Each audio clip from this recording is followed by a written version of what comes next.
spent the night investigating a serious crash on the Port Wakefield Highway at Lower Light. The crash occurred at 8:30 last night. Traffic restrictions and road closures in place through much of the night.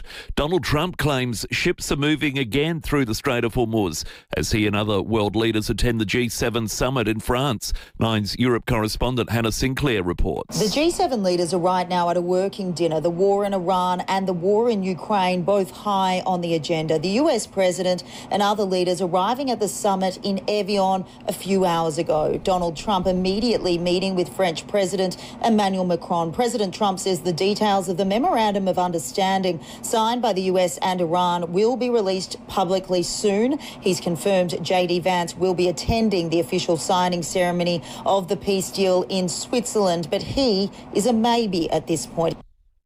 Motorists will need to be patient for petrol prices to come down despite the US-Iran peace deal. The federal government says it will decide in coming days whether to maintain the reduction to the fuel excise. Labor halved the excise in March after the Middle East conflict sent petrol and diesel prices soaring. The Reserve Bank widely expected to leave interest rates on hold for the first time in 2026 when it hands down a decision this afternoon. The cash rate expected to be held at 4.35% today, after 3 consecutive hikes this year. Australian super funds are being called out for not investing enough in green energy. Analysis by Market Forces reveals the nation's top 40 funds have invested just 0.3% in renewables. Spokesperson Brett Morgan says it isn't enough. Super funds are missing out on the critical opportunity to own the clean energy infrastructure that will power Australia's economy for generations. Figures show more Australians are staying in their jobs for longer due to cost of living pressure. Australian HR Institute research shows employee turnover has fallen by 11% in the last 6 months. Spokesperson Sarah McCann-Bartlett says redundancy levels are also down. Employers don't want to make big decisions about making people redundant. They've gotten used to a really tight labour market. A Sydney mum who was mauled by a shark is expected to undergo more surgery after having her arm amputated. 35-year-old Leah Stewart attacked by a great white at Coogee Beach on the weekend, her family describing her as a dedicated and loving mother and a passionate teacher.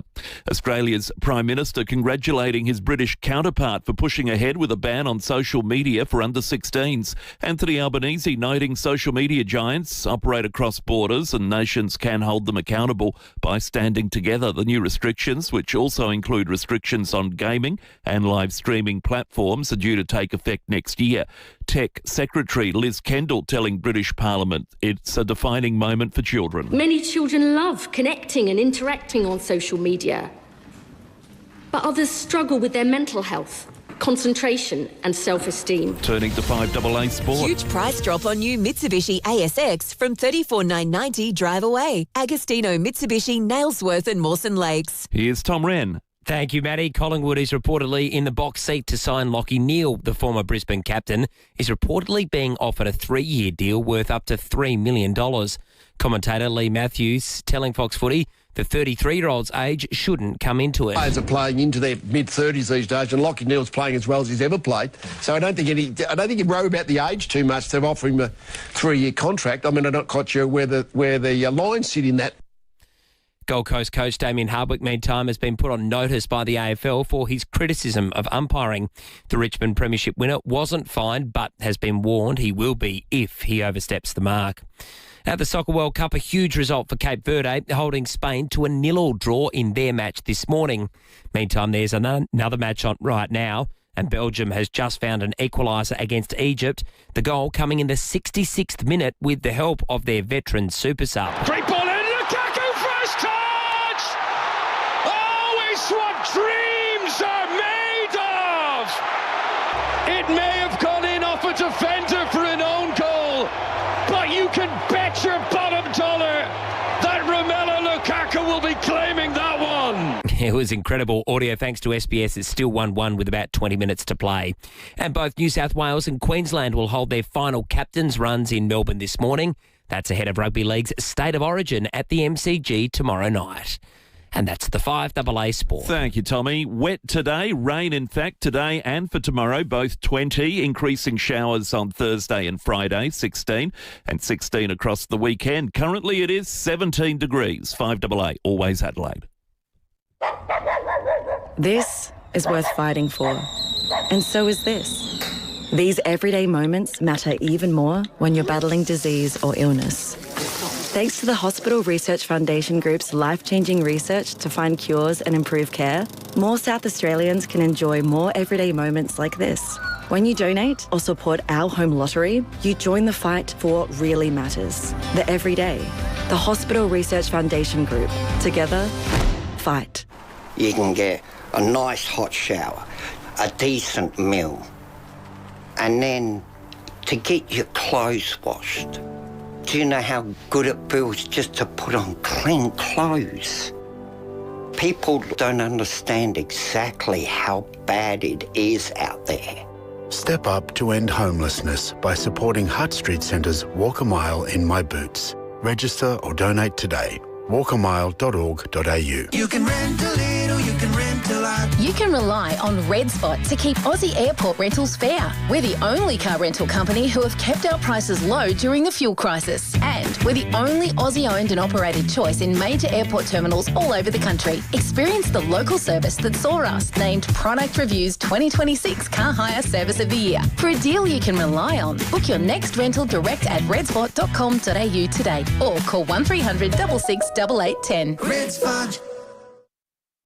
You know how some ingredients just quietly make everything better? For a lot of South Australian cooks, that's Weech's Barossa Valley egg noodles. They've been making them in the Barossa for more than 90 years using quality Barossa eggs and simple ingredients the way they always have. I feel like I've grown up with Weech's egg noodles. If you're feeling poorly and you need a bit of mum's penicillin chicken noodle soup, Weech's Barossa Valley egg noodles are the go-to. But there's so much more you can do. If you got a box or two in the pantry, a rich ragu, a quick stir fry, even chili garlic prawns if you're feeling adventurous. They're magical because they turn whatever's in the fridge into a proper meal. Chicken, beef, prawns, leftover veggies. Just add Weech's Barossa Valley egg noodles and suddenly dinner comes together. I actually met the people who run it years ago because they often have a stand, I don't know if they still do, but at the Anguston Market on a Saturday morning in the Barossa. So you know it's local because that's where they make it. The range is fantastic too. This live ad's gone for about an hour. Fine ribbon, string noodles, chili, black pepper and more. There's a style for just about anything you feel like cooking. Look for Weech's Barossa Valley egg noodles in the pasta section of your supermarket. 90 years in the making, devoured in minutes. Jayco's end of financial year dealer stock clearance is now on. Save thousands on dealer stock across the Jayco range, but only until June 30th. For great deals from Australia's biggest manufacturer, visit Jayco Adelaide today. Is your outdoor area living up to its potential? If not, speak to Luba House and transform your outdoor area with an opening and closing roof that's ready for next summer. An SA family-owned business, Luba House do everything. Planning, design, council approvals, local manufacturing and installation, so you'll have peace of mind it's done right. Don't wait any longer. Find out more with a free design, measure and quote. Bring your outdoor area to life with Luba House. luvahouse.com.au. Knock down, build two with Metro Homes. Sell one and move on. Keep the other as an investment. Metro Homes. They do it all for you. Live from Hindmarsh Square, it's 5AA Breakfast. David Penberthy and Will Goodings. Not after 6, good morning to you. Welcome to Tuesday on 5AA Breakfast. Pack your gumboots. It was a wet one overnight. We'll speak to the Bureau shortly about what more is in store today, and I think more newsworthy perhaps tomorrow, but we'll find out with the Bureau over the course of the morning. Also coming up on the program, today, rates day. The RBA meeting yesterday and today. What will they ultimately decide? What are the factors that are impacting the decision that the RBA is going to take about ultimately your mortgage? We'll find out with Sol Eastlake after 6:30 today. Also on the program, dump trolleys driving councils berserk. After 7, the Raylene Polymiadis trial is before court. She's alleged to have murdered her parents with her own prescribed insulin. Deanna Williams from 7 News was in court yesterday for the beginning of that trial. We'll chat with her after 7 o'clock today. The federal political picture is endlessly fascinating at the moment. Phil Curry will break it down for us after 7:30. We'll get a jury trial coming up. The World Cup of South Australia. It's going to be a fun morning. David Penberthy, good morning to you. Good morning, Will. Good morning, listeners. What sort of a person dumps a shopping trolley in a creek and just leaves it there? I can understand. Well, someone young and drunk, isn't it? Well, that's got to be the only explanation. Yes and no. Yes and no. No adults driving around moving a trolley around, are they? I reckon there would be adults who've pinched trolleys for all sorts of reasons, for moving stuff around in the backyard. They're not that convenient outside of the wheels aren't very good. That's right. Yeah, I can't. If you do that, you're dope because do you know how well that'd go on grass? There's always one wheel going like that, isn't there? But they're made just they purely operate on polished concrete of supermarkets. Well, you sometimes when you're out on the bitumen, even like if the bitumen in a shopping centre car park is in that crash hot, it's like they're designed to be just rubbish enough. That they're just good enough to do the task before them at a shopping centre, but anything outside that, expertly designed to be bad at it. But you do see stuff dumped. I mean, we've got like the back lane behind our house occasionally. Like there was a bike left there for about 6 months. The chassis of it might still be there. But the weird thing is the amount of stuff that people are prepared to steal. Like the bike, it was a really old, just an ordinary Trek bike. It looked like it was about 30 years old, and the bike was out there, and it was like this sort of time-lapse photograph where there was one wheel left on the bike, and then within 2 days the wheel had gone, but the frame was still there, and then there was like the handlebars were on it. The handlebars disappeared, but the frame was still there until like a month ago, and someone's just gone, I'm going to chuck that down there. Crazy, isn't it? Yeah, completely crazy. I like Rob's text this morning because I think everyone's thinking this at the moment, and we might talk about this over the course of the morning regarding the science behind it. Rob says, just heard in your news, motorists need to be patient waiting for fuel prices to come down. Oh, yeah. Well, there was no such patience when they went up, says Rob. Yeah, totally. But it's not the average punter didn't see this coming. See, the retailers would say, well, hang on, we're just responding to demand. It was you guys who went berserk when the war outbreak and the predictions of price increases came, and you went and bought all the petrol, and so we put up the price to meet demand. But here's the thing. That has to be happening on the way out now. I'm guessing there were people who yesterday drove past the petrol station, that price looks all right. Oh, I've got half a tank. I might wait because in a week's time this piece might be embedded and petrol might be cheaper. So that phenomenon has to be playing out in reverse right now. Yeah. So we should see downward pressure on prices. Well, they couldn't have been any quicker to put them up.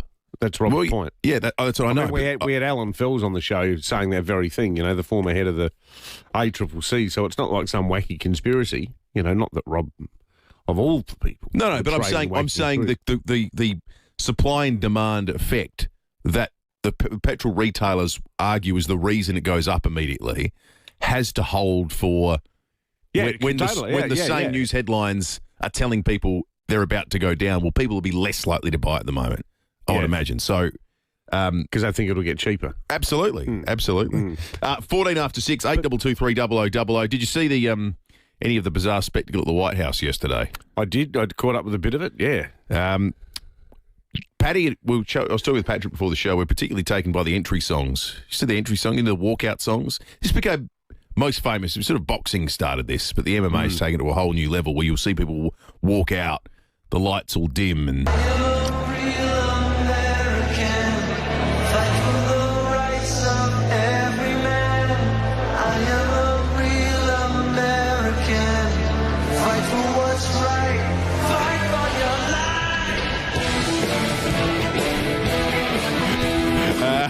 Real American is just everything about that song is just that's really American. You know what would your walkout song be? 8223 0000. You're walking out into the arena. Mine would be the song from Team America. Which one? Oh, America, yeah, coming to save in a day. Yeah. That'd be mine. Because that song now is not actually a form of satire. It's completely plausible. If somebody walked out yesterday at this event to that song, people would just be singing along. Ironic, because the song was about an interventionist America that Donald Trump stood against. Yeah, he said he wasn't all that, but then we had a war in Iran. I was thinking about this, though. Like, it's not easy. It's sort of unavoidable to just look at this event and go, what a pack of half-wits. You know, what a culturally bereft, like, redneck hootenanny the whole thing is. Yet this is like the low culture's high point after years and years and years of, and I'll quote Team America again, Federated Actor Guild sponsored events where Hollywood belongs to the liberal left, the music industry belongs to the liberal left, and they can all have their, to, you know, paraphrase Ricky Gervais, stand up, thank you, God, you know, preach about whatever issues close to their heart. So this is like the hillbilly sort of revolt on full display. Oh, yeah, on a spectrum of entirely tedious and self-servingly bizarre events. This and the Met Gala are on the same spectrum. They're just at either ends of it. Yeah. Just for different, like same type of event for different people. Cultural manifestation of a country that's become largely uninhabitable. Here's Sean O'Malley's walkout song. If you are, just say you are a superstar, then have no fear, it comes here, and the mind. Not originals. They're all performed by the US Marine Corps. Just got a bit of extra sort of patriotic fervour. Totally. What would your walkout song be, folks? 8223 You can text us on 0448 08 1395. What would yours be, Will? Have you got one? It's a bit of a thing. You know what I think would be? Now. Yeah, it is, isn't it? Yeah, election campaigns. Well, I think less about the lyric and the meaning than I just want something that sounds big and heavy. So I think I'd go Jimi Hendrix All Along the Watchtower. Oh, yes. Just the opening guitar solo in that. Can you remember what your wedding song was? Yeah. Our first dance was 4 rounds in a set. I should say, it doesn't matter to me if you can't. It was a group called 4 Rounds in a Sound. 4 Rounds in a Sound? Yeah. Yeah, it was very obscure. Just got a very funny note from Kate. Hello there. Sam just came in and woke us up to tell us the Spain result. Thank you for that, Sam, at 6:10 in the morning. Is there a spoiler alert thing with our listeners with the World Cup? I don't think we can do that. No, it's live. It's happening. Spain drew 0-0 with Cabo Verde. That's got a population of about 300,000, I think. 500,000. 500. Their keeper's 40 years old, and he's become. Is he like the local fireman or something? He plays second division in Portugal. He has gained 1 million Instagram followers over the course of the game. He was named man of the match. He's the oldest ever goalkeeper to have a clean sheet at a World Cup. Seriously? So doing it for the 40-year-olds. What about that? We salute Cape Verde goalkeeper Yosimar Diaz. Yosimar Diaz, it's a good name. Not as good as Mr. Sithole from South Africa. I think the guy with the coolest name at the World Cup's the Haitian striker called Martin Experience. That's a great name. How good is that? He should form a band called the Martin Experience. Now you're talking. How good would that be? Speaking of, as you were earlier, of Jimi Hendrix. We had a wedding song. It was a Lucinda Williams song. But we had this, I thought, a cool idea.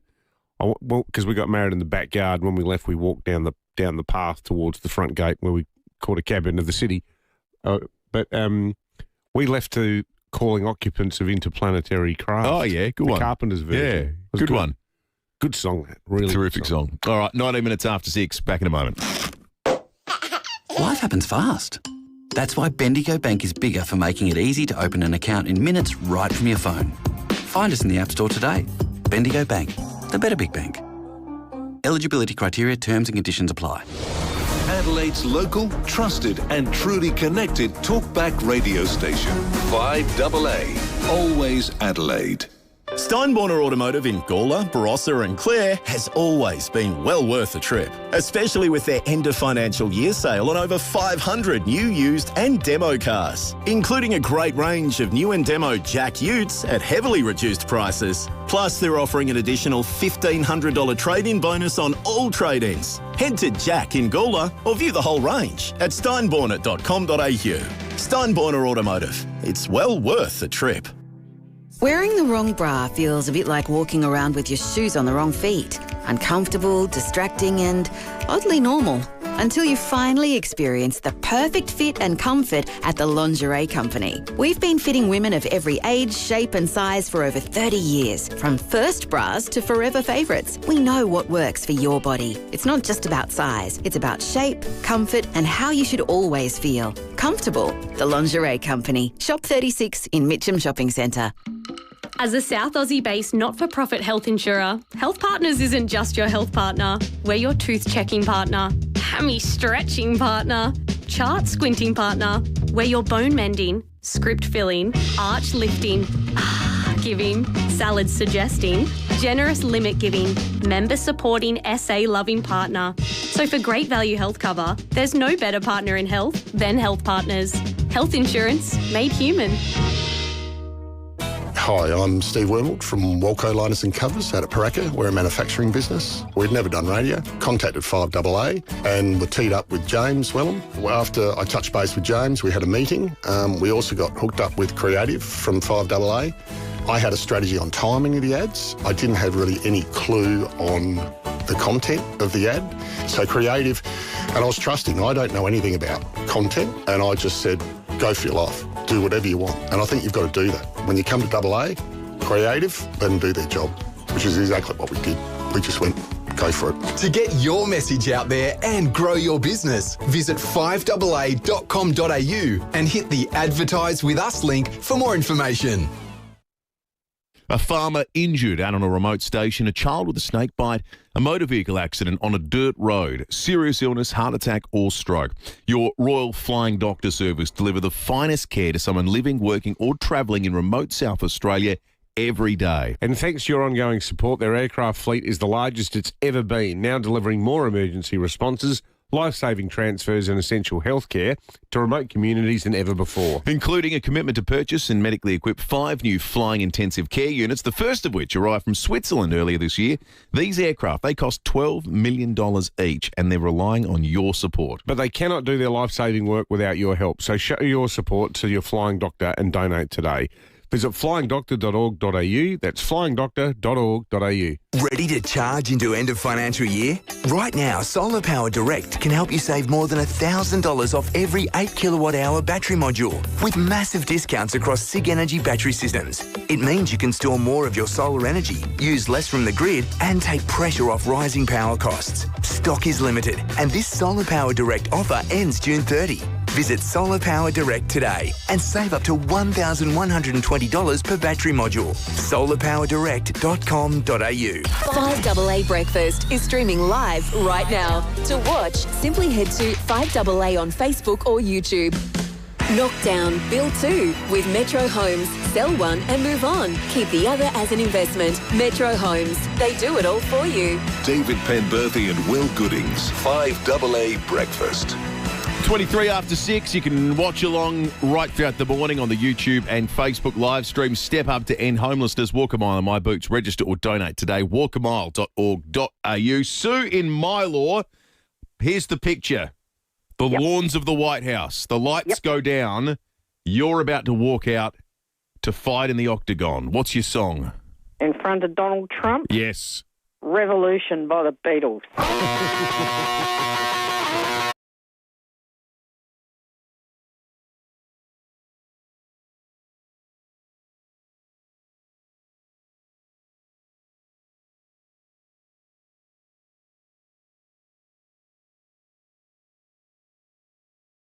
A lot of rubbish songs on the White Album too. That was excellent. A lot of texts as well. Our good mate Dave Lloyd, Dave from Alberton, his walkout song is Bomb Track by Rage Against the Machine. Jimmy says his is Raining Blood by Slayer. Nice for fans of the louder genres. It needs to be. I need to have a bit of grunt, I think, the walkout song. Oh, yeah. Ben says, sorry, I'm going to cough here. Ben. As a Crows supporter, I always find it funny that the song they enter the stadium to is Metallica's Sad But True. I don't know if it's referring to the umpires or our expectations. I think our expectations are sky high at the moment. Mine are all of a sudden. Well, Will said to me yesterday off air, I said, do we beat Melbourne? And Will's basically looked at me and said, I think at the moment we can beat almost anybody. Yeah, I do. If we play like we played last week, we could beat anybody. Have you looked at the draw? And I'm not going to say anything. I'm going to later regret. I'm just going to say out of himself. I'm just going to say it suddenly looks favourable. He's got something naff like that. Rowie-esque. No, I'm not going to play. Can you feel it? I'm not going to get a production piece going. 16.3 degrees outside at the moment. Rowie. Really worried about Rowie. Yes. Yeah, I don't think we helped his career yesterday. No. Asking him about Nestor Irukunda. 16.3 degrees. Here's the headliner, though. 7 to 15 millimetres of rain. I reckon we've had a fair whack of that already. Heading for a top of 20. We had a blackout last night for 2 hours. Did you? Yeah. Well, you might have another one tomorrow. 10 to 25 millimetres of rain forecast for tomorrow. So, effectively, it's entirely possible that what we've had overnight and throughout today will be doubled tomorrow. So, a lot of rain on the way. That means tomorrow a top of 20. It drops down, so a cool change comes with that bucket load of rain. Thursday, a top of just 16, 2 to 6 millimetres. Friday, 16, 2 to 9 millimetres. Saturday and Sunday, the overnight lows suddenly get into single digits. We're into 9 for the overnight lows and tops of 16, but the rain starts to dissipate before it's dry on Monday. So it's not cold, though. Today's not cold at all. Today's not cold. Well, today it's 16 outside at the moment. It's not going to get below 15. It hasn't at any point overnight. Same will be for tomorrow. It's just after that it'll start feeling like winter. I think we're going to do something that no one has done in the history of 5AA here. We're crossing live to Cape Verde. Sue Ellen is on the line. Sue, you're speaking to Adelaide, Australia. Hello there. Hello. How are you, Sue? Were you watching the soccer? How exciting for Cape Verde. Yes, we are very excited here. Very excited. So Cape Verde, it's in the Caribbean, isn't it, Sue Ellen? No, it's in the coast of Africa. Oh, of course. We represent 10 islands. I'm just looking now on the map. So just off the coast from Senegal. That's where you are. Exactly. What was it like in the sports bar? Was it packed? Excuse me? Was it full in the sports bar? In your bar? Very full here. The clients still there watching the games, but yeah, it was very full. So, Sue Ellen, this is the first time that Cape Verde has been in the World Cup? First time. We are very happy for the results too. We didn't win, but we are there. It's a big representation for our country. We like it very much. That's and beautiful. Everybody is very happy. It was beautiful. It was a beautiful game. That I can tell you. Yeah. Well, you've drawn with the current European champions, which is amazing. Exactly. It's amazing. The result was amazing. It was 0-0, but we are very happy here. As you should be. That is excellent. A remarkable result, Sue. You better get back and serve some more drinks. Excuse me? You got to serve some more drinks at the bar. Yeah. Of course. Good on you, Sue Ellen. Thanks, Sue Ellen. Sue Ellen and Cape Verde. We didn't ever expect that to happen. Free geography lesson too. I had no idea where it was. Did you guys know where it was? No. I think it's only a population of 500,000 people. It's a very small like 10 nation. little islands. Yeah, it's amazing. Cape Verde. Did it used to be called Cabo Verde? It's Portuguese. Portuguese. Cabo's Cape. Yeah. Green Cape is what it means. That was remarkable. I think Paddy just literally called a sports bar and had no expectation that was going to work, and suddenly we got through. So there we are. I don't know what language they speak in Cabo Verde, but whatever language it is, she just kind of thought it said, two dickheads from Australia just rang me. Portuguese. Dos pendejos de Australia, something like that. Isn't it? I think it's remarkable, isn't it? That was just fantastic. Tom Rand in the studio with us to break down all the other things that are going on at the moment. Huge price drop on the new Mitsubishi ASX from $34,990 drive away. Agostino Mitsubishi, Nailsworth and Mawson Lakes. Some big results, Rennie. Some huge results. Yeah, I'm not sure Sue Ellen really knows what happened there either, but that was great, wasn't it? That's live radio. Well done, boys. That was good. So for those waking up this morning wondering what was all that about, Cape Verde, they had a 0-0 draw with Spain. So Spain had 75% possession, dominated the game, 23 shots to 7, I think. But Cape Verde have somehow found a way to escape with a 0-0 draw, which is the beauty of the World Cup, isn't it? So, it's great. And this is the thing. Like soccer, you got to get them past the keeper. You got to score. Did you see yesterday? I reckon the Turkish captain. He's sort of like the Brendan McCullum of the World Cup. Did you see the press conference where he said he thought that they really dominated Australia? Yeah, I did. But by every metric apart from the ability to score any goals versus our 2. That's the one that counts. It's a moral victory to Turkey. Yeah. So, look, and we've just had another match complete full-time. Belgium and Egypt, 1-1 draw there. So, pretty good result there for Egypt. They were 1-0 up, and then Belgium scored midway through the second half. Lukaku came on, and it was an own goal in the end, but he played a key part, his first touch of the game. So, our friends across the ditch, New Zealand, play later this morning. I think we against Iran. Against Iran. 10:30 our time. Graham Arnold. Is that No, right? he coaches Iraq. He's Iraq. Oh, he's Iraq. Okay. Yes. Yeah. I think we hope the Kiwis go well, don't we? Absolutely. Yeah. The build-up wasn't great. No. I think they got smoked by Paraguay, didn't they? Or someone Yeah. they got taken apart. Yeah, hopefully they go all right. I can't imagine Iran's got a lot of local support at the moment, so they can probably rely on the neutrals. Yeah, exactly. But Depends where it is. If it's in Seattle or Portland or something like that, they might all be barracking for him. That's true. Outside of that, though, Crows this week, Rankin, Walker, Pedler, looks like will all be available, so nice problem to have at selection for the Crows, so we'll keep a very close eye on that. Good stuff, Tom. Good on you, boys.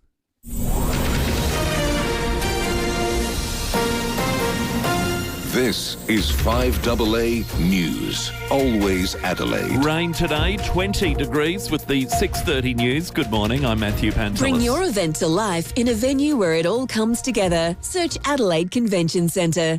A man has died following a crash at Lower Light last night. Police and emergency services called to Port Wakefield Highway with reports a Mazda sedan had collided head-on with a truck.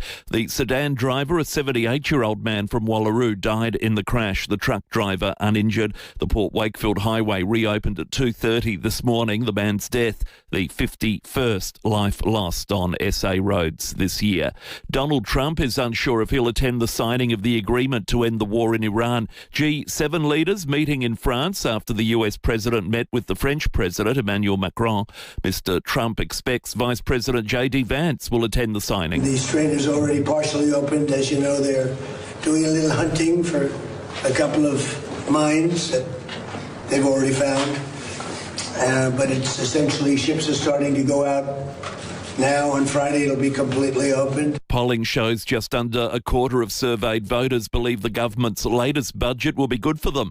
9% of respondents in the latest results survey believe the economy will get better over the next month. 44% of those surveyed believe the economic conditions will worsen in the next year. The Reserve Bank widely expected to keep the rates on hold today following 3 consecutive rate rises. Experts say the June meeting will focus more on what comes next and not this month's figures. Domain Chief Economist Nicola Powell says the most important information will come after the official announcement. Really what the Governor actually signals in that media release afterwards, because that will give us a real good insight into where they think the next move is going to go. A military aircraft in the US has crashed just after takeoff in Southern California. The Edwards Air Force Base has not confirmed if there have been any injuries from the incident involving a B-52 bomber.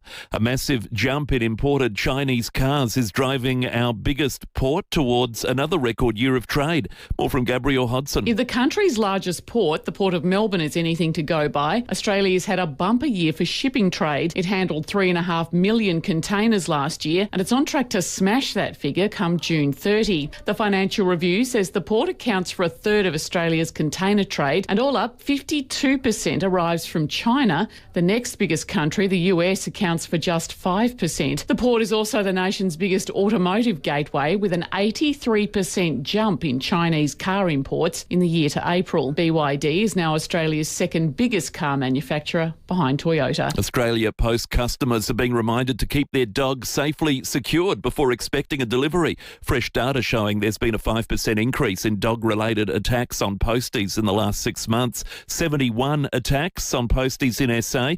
Most reports coming from Glynde, Camden Park and Port Pirie. The world's largest study into the role genetics plays with moles and melanoma has found new links. The research into the genetic data of 85,000 people, finding 24 new genetic regions determining how many moles a person grows. QIMR Berghofer Associate Professor Matthew Law says those factors also increase the risk of melanoma. And this is because they come from the same kind of cells. There are cells in your skin that produce pigment called melanocytes, they can grow a little bit and become a mole, or sometimes they can convert into melanoma. Soccer minnow Cape Verde has pulled off an upset in the World Cup overnight, drawing 0-0 with one of the favourites, Spain. Sue Ellen works in a bar in the archipelago off Senegal and says the locals enjoyed it. It's amazing. The result was amazing. It was 0-0, but we are very happy here. Turning to 5AA Sport. Huge price drop on new Mitsubishi ASX from $34,990 drive away. Agostino, Mitsubishi, Nailsworth and Mawson Lakes. Channeling Sue Ellen's excitement, here's Tom Wren. Yeah, how good was that? The World Cup, it's so great, Matty. We'll get back to that in a little bit of moment. But first, some football. Adelaide's likely to have a few selection headaches when it comes up against Melbourne at home on Saturday. Forward Taylor Walker is available after serving a one-match suspension, while Isaac Rankin is also set to be fit after recovering from a calf injury. And Mark Keane has now played 2 matches in the Sandful, meaning all 3 are ready to return. Meantime, Richmond young gun Jasper Alger has been named the Round 14 AFL Rising Star nominee. It follows the Gippsland-born teenager's dominant performance against Brisbane on Sunday. In his 8th game, Alger produced a match-leading 4-goal haul. Well, Socceroos legend Harry Kewell is urging Australia to go after the USA's weak defence in their upcoming World Cup clash. Both teams go into Saturday morning's match after strong first-up wins. Kewell says the Socceroos attack could find some joy in Seattle. If we can actually get a little bit more of the ball and control it, we can actually get at their weak defence. I mean, that's where I feel USA are not the strongest. Cape Verde, as we just heard, has announced itself on the World Cup stage with a stunning 0-0 draw against Spain. The African side successfully defending 27 shots at goal. Another match has just been completed too, Belgium and Egypt playing out a 1-1 draw. And Tino Fasamalawi has rejoined the Maroons group in an emotional reunion just 2 days after the death of his father. The Maroons will hold their final captain runs in Melbourne this morning in preparation for tomorrow's must-win clash. And that's the 5AA Sport. Now 5AA's forecast. Rain today and for tomorrow, both 20. Increasing showers Thursday and Friday, 16. And 16 across the weekend. Currently it's 16. 5AA, always Adelaide. You can rent a little, you can rent a lot. Whatever you're doing, wherever you're going, you can rely on Red Spot to get you there. We're the all-Aussie family-owned car rental company in airport terminals and cities across Australia, with a new fleet and plenty of hybrid options too. Experience the exceptional service that earned us Product Review's 2026 Car Hire Service of the Year. Book direct and save now at redspot.com.au today, or call 1300 66 8810. Red Spot. Much on this weekend? How about a quick trip to Amsterdam? Dig into cones of Belgian fries topped with mayo, mini Dutch pancakes and indulgent Biscoff milkshakes. Stock up on authentic Dutch products, market-fresh produce and irresistible Dutch cakes made from scratch daily. Take a leisurely stroll past the windmill, admire the tulips and the Delft Blue. Visit Amsterdam this weekend at the Dutch Pantry, OG Road Clemzig, open 7 days. Just look for the big windmill. Hello, this is Curbstone Motors. Yes, I know EFS is on at Hyundai. No, I didn't know approved business applicants can get 2.99% per annum finance on in-stock new and demonstrator Staria loads. But we have balloons. Enjoy great deals without the gimmicks at Hyundai EFS. On now at participating Hyundai dealers. Ends June 30. Minimum $6,000 deposit. Maximum term 48 months. T's and C's, fees, charges and lending criteria apply. Hyundai Capital Australia Proprietary Limited. Australian Credit Licence 554051.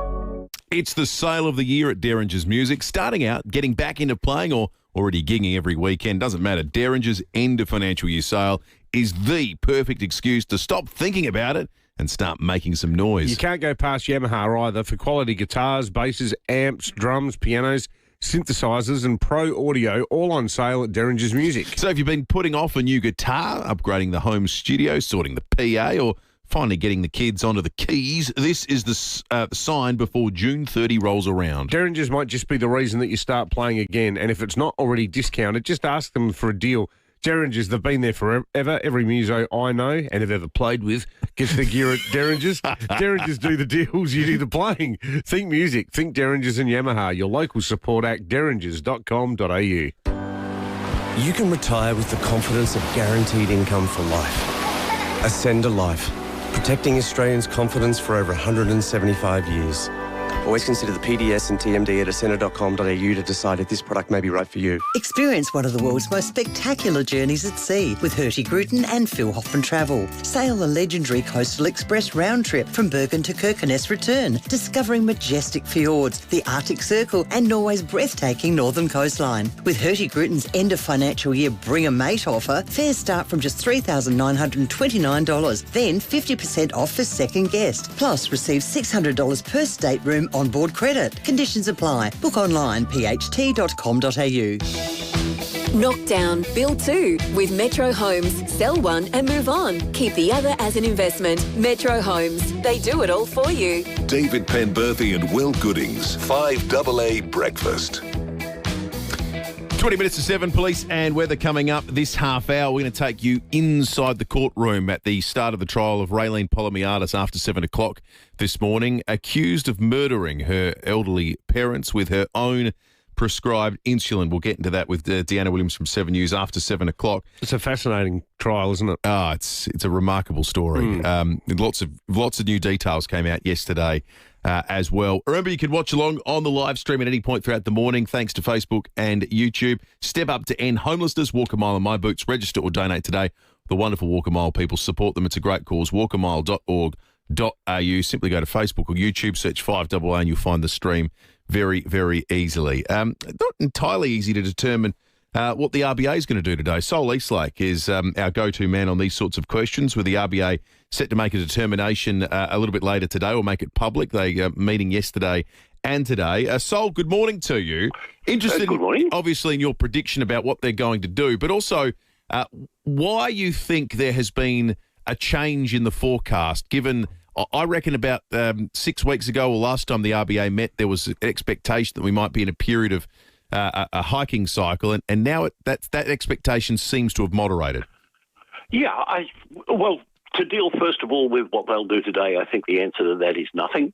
They have raised rates at 3 consecutive meetings so far this year. In effect, they've taken back the 3 rate cuts they gave between February and August last year, and they now have, they said in the minutes of the meeting that was held in early May, just before the federal budget, they've got monetary policy back to what they describe as restrictive territory, that is, restraining economic growth rather than stimulating it. And that's what they think is appropriate for, given their outlook for inflation, which is to have it above the target band for at least a year and not returning to the midpoint of their target band, that's 2 to 3%, by until the first half of 2028. So they need to slow growth in spending down to bring it in line with the economy's speed limit, which unfortunately these days seems to be about 2% per annum. But they said after the most recent increase that having done that, having raised interest rates 3 times in 4 months, they are now in a position where they can wait and see what the data tells them about the impact that the actions they've taken this year are actually going to have on spending and on inflation. And what I think that means is that the key data they're looking for now is the June quarter consumer price index that will come out at the end of July, and which will feed into the next meeting they have in the middle of August, which I think is still at this stage a live possibility that they may raise interest rates at that one. In terms of what's changed over the last 6 weeks or so, the first thing is that the employment data that came out for April in the middle of May showed that the unemployment rate rose from 4.3% to 4.5%. Now, that doesn't sound very much. It's still low by historical standards, but the Reserve Bank itself was forecasting when it raised rates in early May that the unemployment rate would average 4.2% in the June quarter. Now, April is only 1 month of that, but nonetheless, that was a surprise, suggesting maybe the economy is a bit softer than they had been thinking it was at the time when they raised rates. The second thing is, of course, we've had the conflict in the Middle East, and although that may now have come to an end, depending on whether you believe anything Donald says, everybody seems to say that petrol prices are not going to come back down quickly to where they were before this conflict started because of the damage that's been done to oil production facilities around the Persian Gulf, and because many countries, including in particular the US and China, who are the world's biggest exporters and importers of oil, have been running down their reserves in order to minimise the impact of the conflict in the Middle East on the global supply of oil and the prices their citizens pay. And so they will want to rebuild their reserves, the expectation is. And so, for all of those reasons, the economy may slow. And then thirdly, there's now been a significant shift in the mood about house prices, partly because of the increases in interest rates and, depending on who you believe, because of some of the changes that have been announced in the recent budget that haven't been legislated yet, that don't take effect until July next year if they are legislated, but nonetheless seem to have had a dampening impact on the mood about housing, which is in turn an influence on consumer confidence and how willing people are to spend. And so some people have the sense that maybe the Reserve Bank won't need to increase interest rates further. We also, I suppose this is the final point, is that we did get inflation data for April at the end of May, and to some people's surprise, that showed that headline inflation actually came down a tad from memory from 4.7% to 4.5%, and although the Reserve Bank's preferred measure of underlying inflation was still at 3.4%, the fact that headline inflation had fallen may be a good thing from the point of view of inflationary expectations, what people think the inflation rate is going to be over the next 3 to 6 months, and the Reserve Bank pays a lot of attention to that. So there may be some signs that the mood is shifting about whether there'll be any increases in interest rates at all in the second half of this year. And so one bank is still forecasting that there'll be 2 more, but another of the major banks, which had previously been forecasting that there would be more rate increases, is now saying there won't be any more, and there might be some cuts in interest rates next year. We'll have to wait and see. As thorough and as excellent as an analysis as you're going to hear anywhere today about the RBA's thinking. Sol, thank you for your time. We always appreciate it. Sol Eastlake, independent economist. Let's head to the Weather Bureau. Chris Kent is on duty. Chris, it's been wet overnight. Are we expecting much more rain over the course of the day? Yeah, guys, we've got rain continuing sort of to stream down from the northwest in this cloud band. Maybe not so much heavy at the moment, but there'll probably be some heavier elements at times moving through again today. We've seen totals up in the Mount Lofty ranges of almost 50 millimetres. Ashton's recorded 48 so far, could possibly get over the 50 by 9 a.m. Lenswood's had 36 millimetres, Crafers has had 30 millimetres, Kaipo 28. Down in the city, Old Nollunga's had 28, as well as Seacliff Park. Paynham's at 27, and Glenelg Oval 26 millimetres. So, it's been a wet night. I expect the rain to sort of continue falling today, and we'll see probably some totals again, sort of around that 15, maybe sort of up around 20 millimetres throughout the hills again today. Maybe not as high totals expected today compared with yesterday, but Wednesday, tomorrow, expect those totals to be a little bit higher again, just as the cold front itself sort of starts to move across the state. So, still a couple of wet days ahead of us. Good stuff, Chris. Thank you for that. Chris Kent at the Weather Bureau. Let's head to Safe Bowl. Senior Constable Kimberly Broad's on the line. Kimberly, this is awful. There's been a fatal crash at Lower Light. Yeah, good morning. It was last night about 8:30 that police and emergency services were called to Port Wakefield Highway Lower Light after a Mazda sedan had collided head-on with a truck. Now, sadly, the driver of that vehicle, a 78-year-old man from Wallaroo, died at the scene. The truck driver was not injured, but we did have that highway closed for several hours. It reopened, however, about 2:30 this morning. We had a major crash. Investigators attended the scene, and they are looking to speak with anyone who saw the grey Mazda 3 sedan just driving along Port Wakefield Highway just prior to the crash. So anyone with information, or they may have any dash cam footage, if they could give us a call on the Crime Stoppers number at 1800 333 000. Kimberly, also a teenager has been arrested for stealing a car at Elizabeth Vale. Yeah, this was just after 8 o'clock last night. We were called to John Rice Avenue after reports that two men had approached a woman in a car park, threatened her and demanded she hand over her car keys. Fortunately, she wasn't physically injured, but they did steal her car. It was a couple of hours later that it was seen heading south on Main North Road before becoming bogged in a hotel car park at Salisbury Heights. We've approached the vehicle and found that the driver was still there, so he was subsequently arrested. He's an 18-year-old man in charge with aggravated robbery and illegal use of a motor vehicle, so he's been refused bail to appear in court today. Good work there by SAPOL. Senior Constable Kimberly Broad, thank you. All right, we're going to check traffic and come back with more on 5AA Breakfast in just a moment. Thanks to Royal Apartments Kent Down Display Suite, open Thursday to Sunday, 10 a.m. to 4 p.m. Visit royalapartments.com.au. Morning there. Showers across the day. Take it easy on wet roads for most of the day. Semaphore lights are out. Semaphore Road near Military Road. Hillbank mud and debris from the weather causing slippery conditions. Blacktop Road near Williams Road and starting to build South Road through Edwardstown this morning. Early morning camera to look out for Harris Road, Vale Park. If you believe that happiness matters to seriously ill children, make a tax-deductible donation to Starlight by June 30. Donate today at starlight.org.au. Adelaide's most accurate traffic on 5AA. The energy today, the amount of people who got up before dawn, walking 1 mile in the shoes of someone that has nothing. Step up to end homelessness. Walk a mile in my boots. Register or donate today.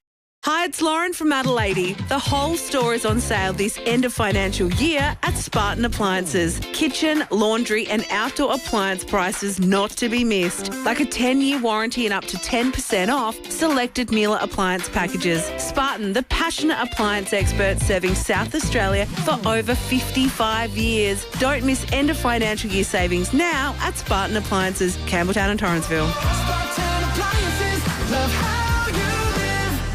At Holistic Care SA, care is just the beginning. They focus on building capacity, helping people with disability develop the skills, support and confidence they need for independent living. Holistic Care SA helps clients make sense of their NDIS plans, understand your options and connect with the right services, not just the available ones.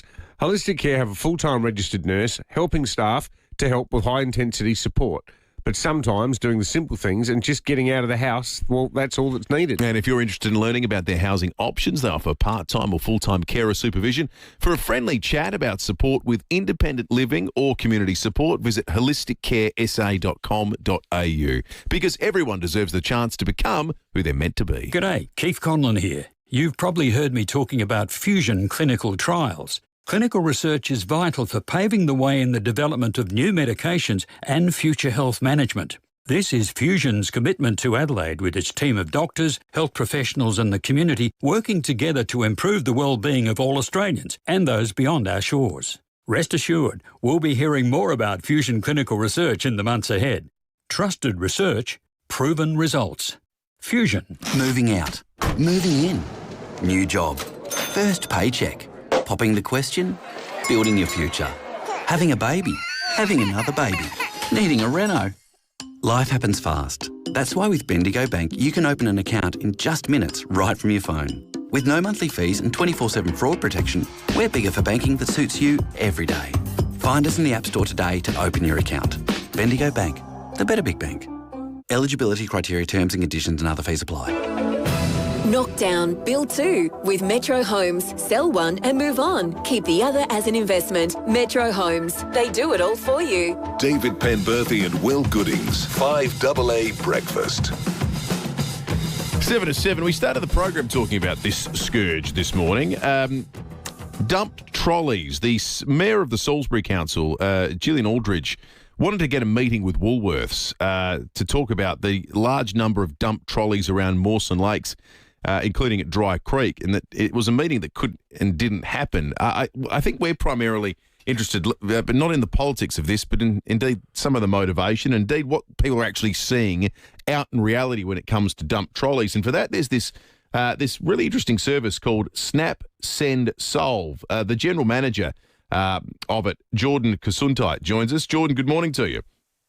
Morning, how are you going? Yeah, we're well. So Snap, Send, Solve obviously sort of explains itself to some degree, but by way of your service, you're seeing an increase in people ditching trolleys?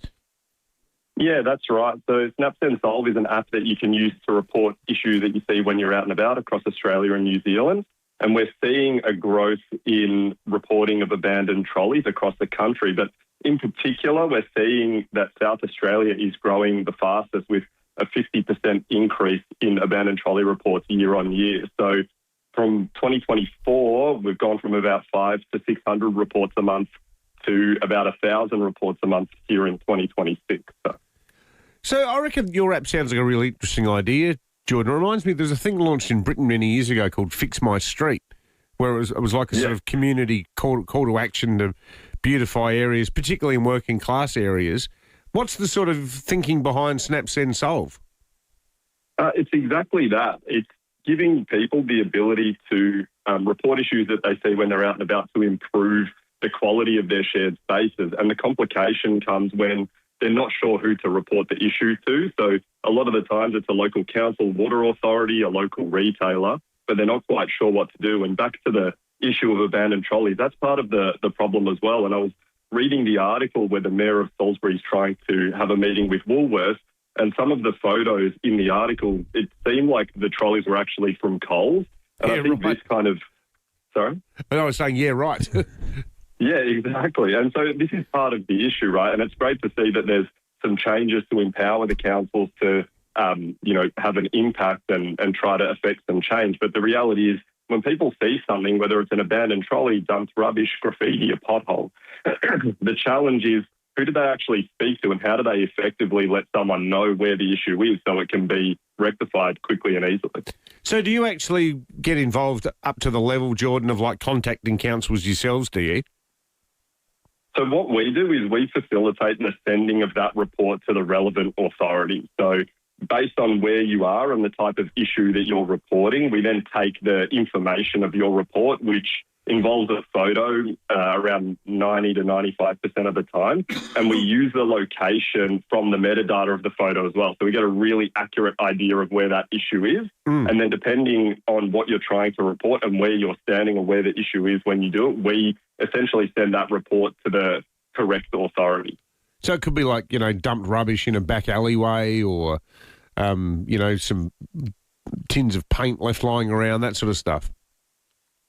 Yeah, exactly. So dumped rubbish, graffiti, potholes, abandoned trolleys, these are kind of the top issues that we see coming through the platform. But it can also be water leaks or broken pit lids from a telco or an energy provider. So effectively what we want to do is make it as simple as possible to report anything that you might see when you're out and about and make sure it goes to the right place. Yeah, that's interesting.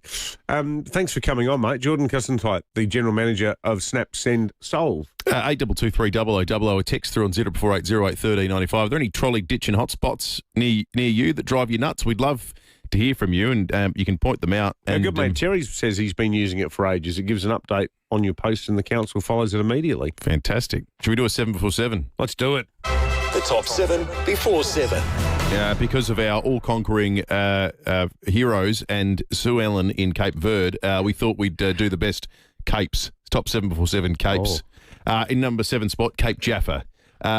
Number 6, Cape Lewin in Perth. Not familiar with that. Number 5, Cape Horn, Chile. We'll go over the Cape. Go over the Cape. That was the Cape of Good Hope, actually, wasn't it? What's the Cape of Good Hope? Number 4, Superman's Cape. Number 3, Cape Town. Number 2, the Count's Cape from Sesame Street. I love the Count. And in the number 1 spot, it has to be Sue Ellen's home, Cape Verde in Africa. Well, I just hope there's nobody listening in Cape Willoughby, Will. Cape Willoughby, that's a pretty glaring omission, isn't it? Well, Kangaroo Island snubbed. 8223 What was missed on the top 7? Unbelievable. Top 7. You said you write it next time. The good thing is the top 7 was always inspired to try and, light the fire of debate. But whenever the debate comes, we get a very sensitive production booth. I think they're very thin-skinned out there. I know. Yeah, well, the theory of debate. Yeah, that's as right. As opposed to the reality what they actually want debate. is adulation. Like, oh, you've nailed it again. I got mugged in Cape Town. Did you? Yeah, but quite politely. That's why it was 3rd. Yeah. The guy was polite, but he did say, he held out his hand. I won't do any accents. And he said, look at these tattoos. I got these in jail. I went, that's nice. Yeah. He said, I'd like you to give me all your money because you don't know what I did to get into jail. And I said, that's certainly true. But my wife had a couple of drinks and she said, leave my effing husband alone. And I said, hang on a minute. Let's not be hasty. I'm giving this man all of my... How much money did you lose? I was about $190. That's enough to be... It was in a McDonald's car park. It was bloody terrifying because I would try to get away from him and I went into the McDonald's and he just stood out the front waiting. And I said to one of the managers, I think this guy's trying to rob me. And the guy just looked at me and said, yeah, that happens a lot around here. I would just go out and take my cuts and get my wallet ready. Yeah, it's terrifying. It was actually genuinely bloody scary. That is absolutely terrifying. Let's give something away as opposed to taking something away. We have a $100 Knowles caravan voucher to give away. All you need to do is be the first caller through when you hear a snippet of the famous Knowles Caravan jingle, and it will be yours. That's right. Knowles Caravans, their winter clearance madness is on now. Save on a range of premium vans, Salisbury Highway, Greenfields. 5AA Breakfast is streaming live right now. To watch, simply head to 5AA on Facebook or YouTube. Up to the minute news for South Australia. This is 5AA News. Always Adelaide. Rain 20 today with the 7 o'clock news. Good morning, I'm Matthew Pantelis. Bring your event to life in a venue where it all comes together. Search Adelaide Convention Centre. Police are investigating a fatal crash at Lower Light last night. Emergency services called to the Port Wakefield Highway just before 8:30. A Mazda sedan and a truck colliding head-on. Senior Constable Kimberly Broad says 51 lives have been lost on our roads this year. Sadly, the driver of that vehicle, a 78-year-old man from Wallaroo, died at the scene. The truck driver was not injured, but we did have that highway closed for several hours. It reopened, however, about 2:30 this morning. Adelaide's had 21 millimetres of rain in the last 24 hours and more expected today. Bureau forecaster Chris Kent says it's been a wet night. Totals up in the Mount Lofty ranges of almost 50 millimetres. Ashton recorded 48 so far. Lenswood's had 36 millimetres. Crayford's has had 30 millimetres. Kaipo 28. Down in the city, Old Nollunga's had 28, as well as Seacliff Park. Paynham's had 27. Glenelg Oval 26 millimetres. So it's been a wet night. South Australia's visitor economy has benefited from a big lineup of major business events held at the Adelaide Convention Centre, generating a record $314 million for South Australia. Over the last year, the centre has hosted 125 business events, including 78 major national and international conferences and exhibitions. Tourism Minister Emily Burke says the events are more than just a win for the convention centre. These events are bringing over 160,000 nights for local hotels in accommodation, but also into our hospitality sector to benefit from. So it's a win for our convention centre, it's a win for our businesses, it's a win for our hospitality sector, bringing in $113 million in business major events in South Australia. Australians warned it could be months before petrol prices return to normal, despite the peace deal struck between the US and Iran. The federal government due to decide in coming days if it will maintain the current reduction to the fuel excise. If it decides not to extend the cut, petrol prices will rise by around 32 cents a litre. The Reserve Bank expected to leave interest rates on hold this afternoon. The official cash rate expected to be held at 4.35% after 3 consecutive hikes this year. Motley Fool's Scott Phillips says experts are split on whether the next move from the RBA will be up or down. Westpac saying 1 or 2 more rate rises, possibly both this year. NAB is saying they're done. The next move will be down, but not until next year. And the real question is what happens with inflation, but also unemployment and economic growth. Hungary's parliament has voted to change the constitution to limit the time a person can serve as prime minister to 8 years. BBC reporter Danny Aberhard says the step, which needed a 2/3 majority vote, means the previous long-standing PM, Viktor Orban, will not be able to serve another term. Not all leaders seek to circumscribe their time in power as one of their first steps. But Hungary's current Prime Minister, Péter Magyar, has done just that for him and his successors. It was a campaign promise ahead of his landslide election victory in April. That ousted the increasingly authoritarian Viktor Orban, who'd served 20 years in the role, the last 16 consecutively. Singer Bonnie Tyler has woken up from a medically induced coma in Portugal. The 75-year-old underwent emergency intestinal surgery last month. 5AA Sport. Huge price drop on new Mitsubishi ASX from $34,990 drive away. Agostino, Mitsubishi, Nailsworth and Mawson Lakes. Total Eclipse, one of Tom Wren's favourite karaoke songs. Good morning. It is genuinely one of my favourite songs. It is a belter, isn't it? Hope she's going okay. Let's start with some football. Port Adelaide coach Josh Carr concedes he needs to continue driving the game plan into his players so it becomes subconscious. The Power suffered a 5th loss on the weekend by 3 points or less for the season, and that's the first side to have done that in 3/4 of a century. Whilst happy his side is competing strongly, Carr told Fox Footy in the big moments his players need to act instinctively. Maybe at the moment, too much of our game is probably conscious, and we see something, we think about it, we process it, and probably the best teams don't operate like that. So for us, it's probably about building a game plan, a system that's subconscious, and when you get up against these really good teams, your actions have got to happen before thinking. The Socceroos World Cup showdown against the USA on Saturday morning is promising to be one of the matches of the tournament. The Aussies are out to prove themselves, with numerous American commentators labelling the Aussies as a walkover. Former Socceroo Andrew Redmayne has told Nine's Today Show the noise won't be getting to the players. Especially with a coach like Tony Popovich, he'll be keeping everyone in check, and I know they've got enough senior players in there, Matty and Jackson, and there's a lot more kind of experience in that team that'll just keep everyone pretty level-headed, I think. Meantime, a couple of completed games this morning, with Cape Verde sensationally holding Spain to a 0-0 draw, while Belgium and Egypt also played out a 1-1 draw. And that's the 5AA Sport. Thank you, Tom. The roads like whitewater rafting this morning. Here's how they're going. Browse undercover in comfort for your certified pre-owned Toyota at the new Jarvis Toyota, Brighton Road, Somerton Park. Morning there. Showers across the day. Take it easy on wet roads with some inclement weather on the north-south motorway at Dry Creek. Also some localised flooding on Old Port Wakefield Road near the Oval. Brooklyn Park a smash. Henley Beach Road near Holbrooks Road, and Hillbank mud and debris causing slippery conditions. Blacktop Road near Williams Road. Camera, Pratt Avenue, Paraka. Get an additional $2,000 cash back on top of existing EOFY offers across select Nissan variants. This Thursday till Saturday only. Search Nissan offers, T's and C's apply.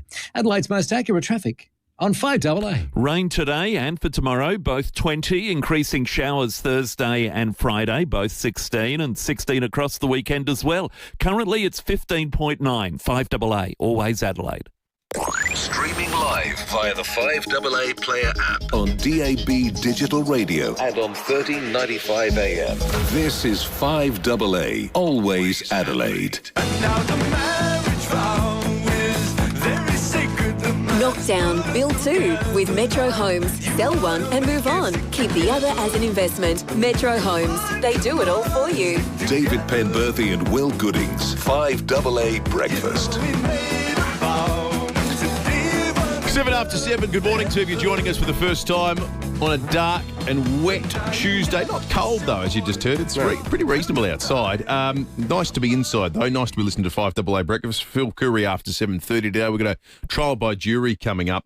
And Deanna Williams from 7 News in just a moment was in court yesterday for the beginning of the Raylene Polymiatis trial. This is the trial of the woman who stands accused of killing her elderly parents with insulin. That's the allegation. That is a court case. You know this from our conversations with Sean Fuster around the courts over the years. That is a jury trial, which means the only things you can discuss are things that have been said in court. Yeah, absolutely. You've got to be very careful about the things you can say. So when Deanna Williams takes us in the courtroom, understand those are the sort of restrictions around what is being said. So we'll get into that in just a moment. We have some Cape controversy, though, David. We do. We did a 7 before 7. Let's just say quite a bit of feeling in Cape Jervis about the glaring omission there. Are there any other South Australian capes that spring to mind? I said Cape Willoughby, Cape, there'd be a lot over on Eyre Peninsula, you'd think. Well, hey, we're doing a top 8. Oh, there's a top 8 coming. What is it? The capes we missed. So many complaints. All right, let's not go through them. The list that divided a state. It was inspired by Cape Verde. If you missed the first hour, we crossed there to chat with Sue Ellen, who runs a sports bar in Cape Verde. What about me? What a half-wit. So which part of the Caribbean is it in? Well, it's actually just off the coast of Africa. We don't know everything. Nobody knows everything. No one was suffering under that delusion. That's right. It was a Portuguese colony. Portuguese colony. Cabo. Like Yeah, it was the same word. Well, hence like Cabo San Lucas. we're all coming to grips with the pronunciation as well. My understanding is in Portuguese, the E is effectively silent, and it means green. It means Cape Verde. Yeah. So it means Cape Green, effectively. Yeah, green. Yeah, verde. Yeah. Green. Like the word verdant in English. Yeah. It comes from verde in Latin. I think verde, because it's verde in Spanish. Yeah, but what is it in Italian? It's Portuguese, so it's Phil Ruggiero. All right. Tell us what it is in Italian. So the World Cup's life's great geography lesson. Vert in French, V-E-R-T. There you go. Yeah. All right. It's 9 after 7. Let's talk about what's happening here in Adelaide. This is the trial that everyone's talking about. Raylene Polimiadis, a 64-year-old on trial in the Supreme Court. She has pled not guilty to murdering her parents in 2022 and 2023. The trial you've heard a lot about her arrest and the build-up to this. The trial proper began yesterday, and Deanna Williams for 7 News was there. Dee, good morning. What did we learn inside the courtroom? Good morning, boys. But this is a 3-month trial, and this is the opening address yesterday, and it started pretty interestingly with a claim made by the prosecution that 16 years prior to the deaths of her parents, Brenda and Linton Anderson, that Raylene Polimiadis mentioned to a former partner of hers that insulin was a perfect murder weapon, and that it was a perfect murder weapon because it occurs naturally in the body and it can't be detected. So the jury, 14-person jury, was told that during their 3-hour opening address. Raylene Polimiadis sat in the dock, looking at them opposite them, looking at them across from the courtroom. We heard that her parents were allegedly injected with insulin 14 months apart. Mrs. Anderson died in 2022. She had a couple of falls, was taken to hospital, and she was allegedly twice injected by Raylene and died in hospital. 14 months later, Mr. Anderson, who was still living at home, he was allegedly injected again by Raylene, and he died at home. This is a fascinating case, guys. There's going to be 3 months of evidence, lots of witnesses, dozens of witnesses, doctors, nurses, linguistic experts. The siblings of Raylene Polimiadis are the first 2 witnesses, and they'll be in court this morning to tell their side of the story and to be cross-examined again also by defence. So do you know the siblings, Deanna? Have they given any indication as to where they stand on this yet? No, they haven't. We'll hear that this morning. We're likely to hear that this morning. So did we learn anything about motive, Dee? That's interesting. The prosecution don't actually have to proffer a motive. Their job is their burden of proof of the case is, again, obviously on them. They have to prove the case of murder. They've laid the charges. They have to prove the case of murder. They don't have to proffer a motive. However, the prosecution has come up with one theory, and that is that neither of Linton nor Brenda Anderson wanted to go into residential care, wanted to go into a nursing home. They were vehemently against going into a nursing home. The family were well aware of that, and it's possible, according to the prosecution, that Raylene may have had a misplaced thought that she was doing the right thing for them on their behalf by potentially, as they said, allegedly injecting her with insulin to spare them going into a nursing home because they were so against it. They wanted to stay at home, as many elderly parents do, even though they were 94 and their health was reasonably okay, but it had started to falter. Well, just reading the Tysers report now, Deanna, to that very point that you make, the prosecutor, Michael Founders, he said he sort of cautioned the jury against drawing any sort of favourable conclusions on the basis that this might have been a euthanasia-type situation. He said, as a matter of law, that does not amount to a lawful excuse, even if Mrs. or Mr. Anderson had asked Ms. Polimiadis to kill them, or even if they had asked her to help them commit suicide by assisting with the administration of insulin, that is not a lawful excuse. So it sounds like the prosecution's trying to sort of preemptively rule out anything that could give the defendant that sort of wiggle room. Correct. That's right. And that's really the only potential motive that they have proffered. And they've left it at that. 3 months, it's a long trial, isn't it? It's a long trial. Well, there are a lot of witnesses. We've got multiple doctors and nurses who treated both of these elderly people. We've got detectives. We've got detectives who started to investigate only after Mr. Anderson passed away. So when Mrs. Anderson passed away, it was referred to the coroner. Then 14 months later, Mr. Anderson passed away in similar circumstances with heavy amounts of insulin in his body. You have to remember that neither of these two people were diabetic. No one else in the family was diabetic other than Raylene Polymiatis. So they had to account for, there had to be a reason why there was such large amounts of insulin in their bodies, and that's when police, through the coroner's office, began to investigate. And here we are. Yeah. Fascinating trial. We'll continue to follow it. Thanks so much, Deanna. With you, Dee, on 7 News. Deanna Williams, the chief court reporter at 7 News here in Adelaide, in court yesterday for the beginning of that trial. 3 months. It is a long, long period. I wonder how you deal with that if you're called up for jury duty. Like that is huge disruption to your life. Altering thing, isn't it? To be called up for that long. My sister was called up to jury duty recently, but it was a 5-day trial. You know, and you think taking a week off work is without notice is problematic enough. Imagine 3 months. But what do you do with like school pickup and stuff like that? You know, or you might have elderly parents who you need to look after certain days of the week. You know, there'd be a lot of stuff that you'd have to change. Yeah, it'd be very difficult. You can't use that as the basis for getting out of it, can you? Yeah, I mean, it's sort of broad, the reasons you can apply to get out of it, but yeah, it's at the court's discretion. You turn up at court and act like a lunatic during the impanelment process. Wearing a, I heart the death penalty T-shirt or something like that. Yeah, that might get you disqualified. Yeah. Or a Star Trek uniform. I bet that happened with one of the Clinton trials. Remember that? There was a Trekkie. I think it was the Whitewater hearings. One of the jurors turned up in a Star Trek outfit. Oh, and they said we don't want a Trekkie on the jury. They were on the jury, but then they kicked them off. But it wasn't because of the Star Trek outfit. Okay. I think they did some research out of hours or something like that. But yeah, they were wearing a Star Trek uniform. I wonder if any listeners be called up for jury duty. What's the longest you've had? Or have you managed to get out of it? And how did you do that? 822 it's not like the US where jurors sort of the moment the trial finishes, they walk out and hold a press conference and say, well, actually, I thought he did it or didn't do it or whatever. Are jurors even allowed to talk broadly about the experience of being a juror? I'm sure they are. I think there's no contempt issue if they're not talking about the trial. As long as you're not talking about the specifics of the case. If you're just saying I was once on a case for 8 days and or I got out of it by saying, if you've done jury duty and don't want to talk about, we don't want you to talk about the specifics of the trial you were on, but it'd be interesting to hear what the process was like and how long you did it for.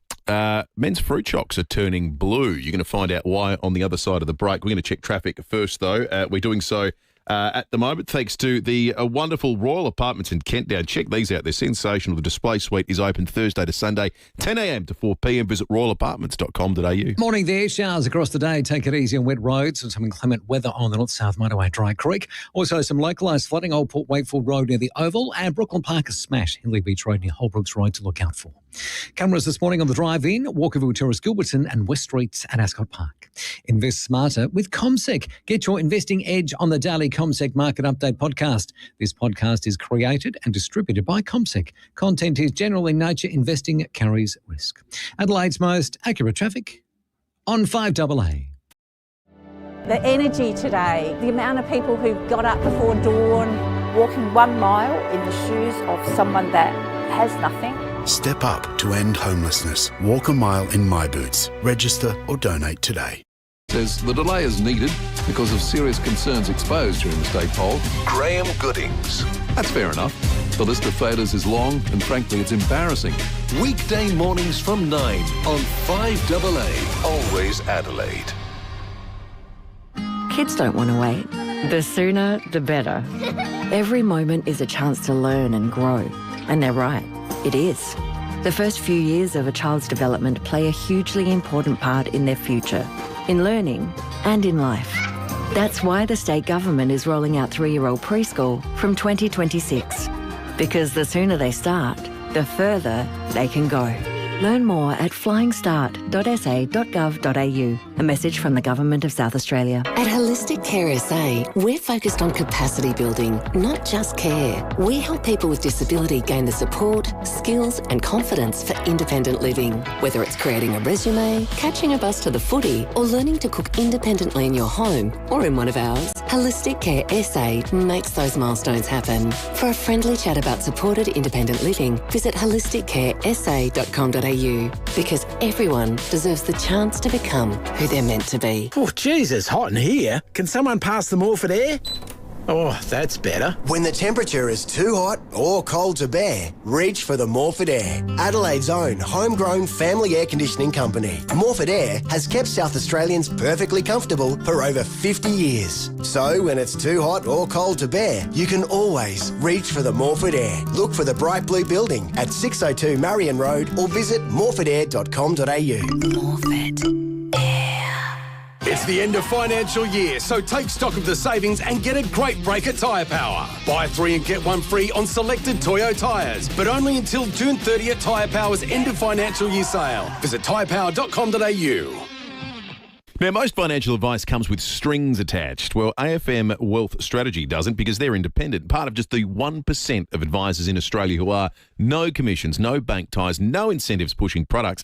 This is critical, unbiased advice. And their fees aren't based on how much money you have, but on the time and expertise needed to help you reach your goals. That means their advice is clear, fair, and always in your best interest. And when it comes to Centrelink and aged care, areas that many people find confusing, Tony from AFM Wealth Strategy brings real experience. With over 15 years working in Centrelink, he understands the process and makes it simple for you to understand. So remember, for a worry-free retirement, you need to plan now. Get in touch with Tony and the team at AFM Wealth Strategy. Visit afmservices.com.au, an authorised representative of Independent Financial Advisors Australia, AFSL 464629. Signs you may have big D envy. You've been invited to a mate's house to watch the footy, but you decline. Another mate's having a birthday bash. You make up an excuse not to attend. And finally, you feel like your partner is comparing what you have to what your mates have. Avoid Big D envy. Get in touch with Big Difference Home Improvements. From outdoor blinds to stunning verandas, pergolas, timber decking and carports, Big Difference Home Improvements will change your life. BigDifference.com.au. Rosanna Mangiarelli here from 7 News. Join me and Will Goodings for Adelaide's leading news hour, 7 News, tonight at 6 o'clock.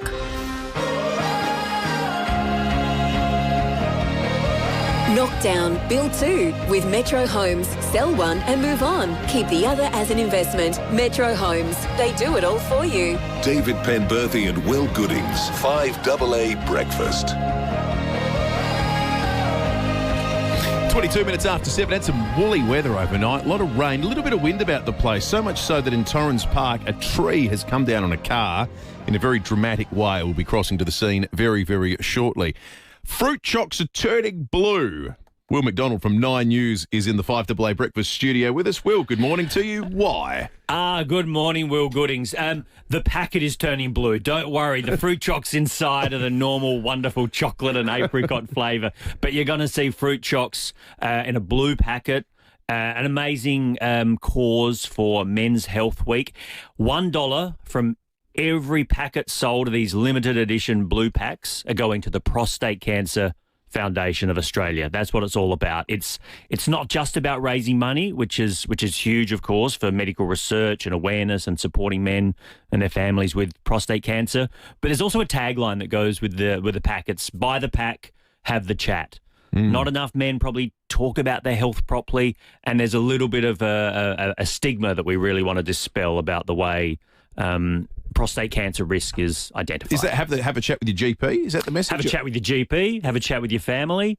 Family history is massive in prostate cancer. If you've got a family member who has had the disease, you're at a greater risk. I didn't realise, Will, till reading these notes here, that it's the most commonly diagnosed cancer in Australia. It is. That unfortunate mantle happened a few years ago now, but every day in Australia, 79 men get diagnosed with prostate cancer. Yet, as you are happily demonstrating, if you get onto it, eminently survivable too. Yeah, absolutely. In most cases. The first thing about prostate cancer is early detection changes the game entirely in terms of the options that you have and the chance of survival. It's changed dramatically. The thing is that unfortunately it is a nasty, complicated, tricky disease. So at the moment we still have 11 men every day who die from prostate cancer. That's every day. That's today, that's tomorrow, that's the day after. So there's still a way to go in terms of medical research, which is huge. And the Prostate Cancer Foundation of Australia has spent, I think it's $80 million over the past 30 years on medical research. So we are really changing the way this disease is being treated, but there's still a bit to do. Yeah. How are you getting on these days, mate? I'm really good. Yeah, look, good. Thank you. I got diagnosed now just shy of 6 years ago. Wow. July 2020.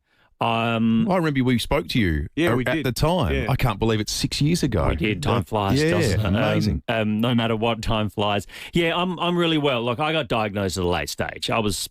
For everyone out there, I was stage 4 cancer. I slipped through the net of getting tested, understanding the risk, understanding my family history. So I ended up with cancer in my bones.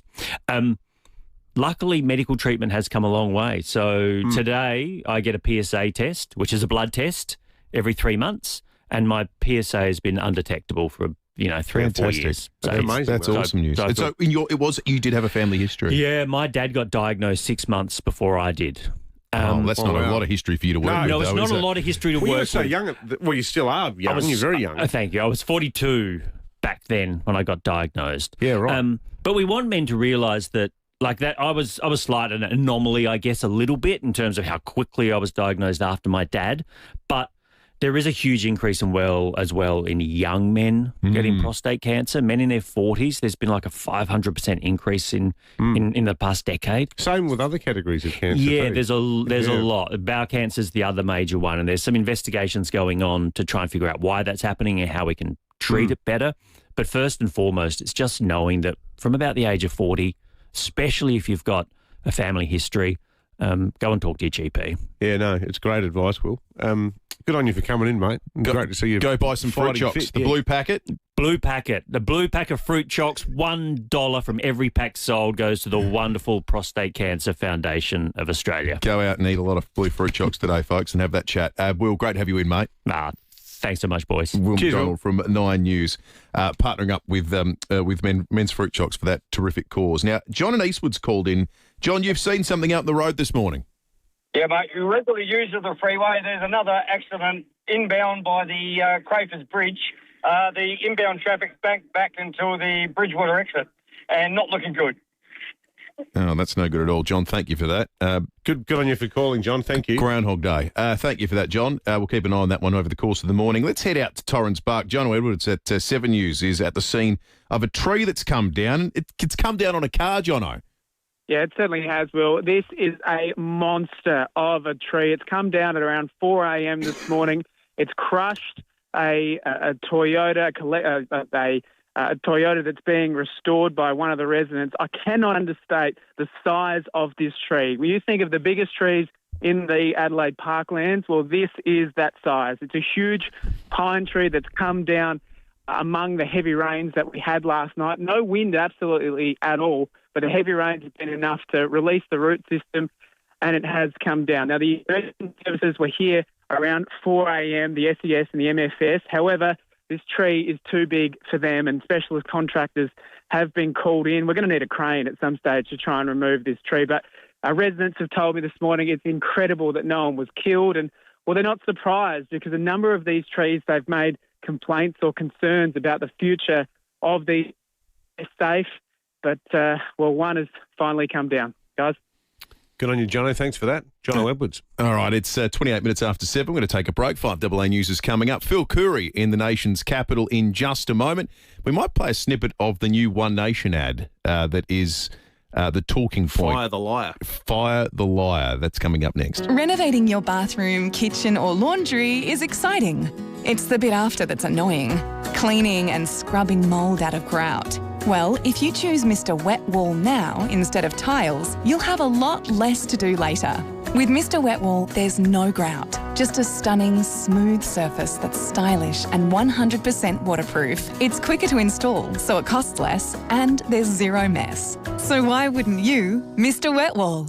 MrWetWall.com. Hi, it's Eddie May here from NRG Solar. The government's cheaper home battery program is still going, offering you significant savings for a battery storage system for your home or business. That's real savings back in your pocket. Discounts reduce over time, so the message is simple. The sooner you act, the better. Get in touch with SA's trusted team at NRG Solar. Visit nrgsolar.com.au and take control of your energy bills. NRG Solar, leading solar in SA. If you run a small business, well, you already know this. Clutter costs time, whether it's your workshop, storeroom, parts area, back office or warehouse. When things don't have a proper place, you waste half your day hunting for stock, tools, paperwork or equipment. And that's why Sharman Shelving is a game changer. Bill and the team, they don't do one-size-fits-all shelving. They come out, measure your space, design a custom storage solution around how your business works, then deliver and install it properly. It's strong, Aussie tough, locally made steel shelving, workbenches, cupboards, even complete fit-outs. Your space will look professional, run smoother, and everything will be easy to access. Every business needs a little Sharman Shelving. Take a look on Facebook, Instagram, or visit their showroom in Windsor Gardens, or jump online at sharmanshelving.com.au. This is 5AA News. Always Adelaide. Rain today and 20 degrees with the 7:30 news. Good morning. I'm Matthew Pantelis. Bring your event to life in a venue where it all comes together. Search Adelaide Convention Centre. A car's being crushed by an enormous pine tree at Torrens Park. Reporter Jono Edwards is there for 7 and 5AA. It's crushed a Toyota, a Toyota that's being restored by one of the residents. I cannot understate the size of this tree. When you think of the biggest trees in the Adelaide Parklands, well, this is that size. It's a huge pine tree that's come down among the heavy rains that we had last night. Police have spent the night investigating a fatal crash on the Port Wakefield Highway at Lower Light at 8:30 last night. A Mazda sedan colliding head-on with a truck, killing a 78-year-old Wallaroo man in the car. Traffic restrictions and road closures in place through much of the night. Senior Constable Kimberly Broad says 51 lives have been lost on our roads this year. We had a major crash. Investigators attended the scene and they are looking to speak with anyone who saw the grey Mazda 3 sedan just driving along Port Wakefield Highway just prior to the crash. So anyone with information, or they may have any dashcam footage, if they could give us a call on the Crime Stoppers number. Police are investigating an alleged stabbing in the city just after 9 o'clock last night. They were called to Twin Street with reports a boy had been stabbed during a fight with another boy. The 15-year-old taken to hospital with non-life-threatening injuries. Police searching the area, unable to find the suspect. The incident not random. The two boys are known to each other. Strong rainfalls overnight across the city and the hills has prompted reminders to drive to the conditions, with more rain on the way for today. The city's had 22 millimetres. Gauges in the southern suburbs are into the 30s and hills nudging 50 mils. Chris Kent from the Bureau says you'll need a brolly again today. Totals again 15, maybe up around 20 millimetres throughout the hills again today. Maybe not as high totals expected today compared with yesterday, but tomorrow expect those totals to be a little bit higher again. Economists predicting the Reserve Bank will leave interest rates on hold today following its regular meeting. The cash rate expected to be held at 4.35% after 3 consecutive hikes this year. Donald Trump hopes the US and Iran can form a good relationship moving forward after striking a peace deal to end the conflict. The US president confirming the Strait of Hormuz will be fully open by Friday. Negotiators meeting to formally sign the agreement in Geneva. Foreign policy expert Nagar Anga has told Today there are still questions about whether Lebanon is included in the deal. The reality is we're going to have to see whether this test holds from now until Friday, when both parties are supposed to meet in Geneva to do a physical signing ceremony. And we'll have to see whether or not the Lebanon file front remains quiet and safe in order for both parties to sign. Australian Federal Police have launched an investigation into allegations by pro-Palestinian activists surrounding their treatment at the hands of Israeli forces. Australian participants say they were sexually abused and brutalised after being detained while trying going to deliver aid to Gaza. The activists met with the Foreign Minister, senior AFP officers and other officials yesterday. The Israeli embassy is rejecting the allegations. Prime Minister Anthony Albanese has congratulated his British counterpart on changes to social media regulation to protect children. Jamel Wells reports. British Prime Minister Sir Keir Starmer has announced a ban on social media sites for under 16s and restrictions on gaming and live streaming platforms. He says it won't be easy, but the government can push back against the power of big technology companies. In congratulating Keir Starmer, Anthony Albanese has noted that social media giants operate across borders. He says by standing together, more can be done to hold them accountable. Turning to 5AA Sport. Huge price drop on new Mitsubishi ASX from $34,990 drive away. Agostino, Mitsubishi, Nailsworth and Mawson Lakes. Here's Tom Wren. Thank you, Maddie. Collingwood is reportedly in the box seat to sign Lachie Neale, the 3-year deal reportedly worth up to $3 million for the 33-year-old. Meantime, Essendon great Matthew Lloyd wants anyone who doesn't want to be at the Bombers to be shown the door. Zach Merritt still reportedly wants to leave, while Jordan Ridley could also walk at the end of the season.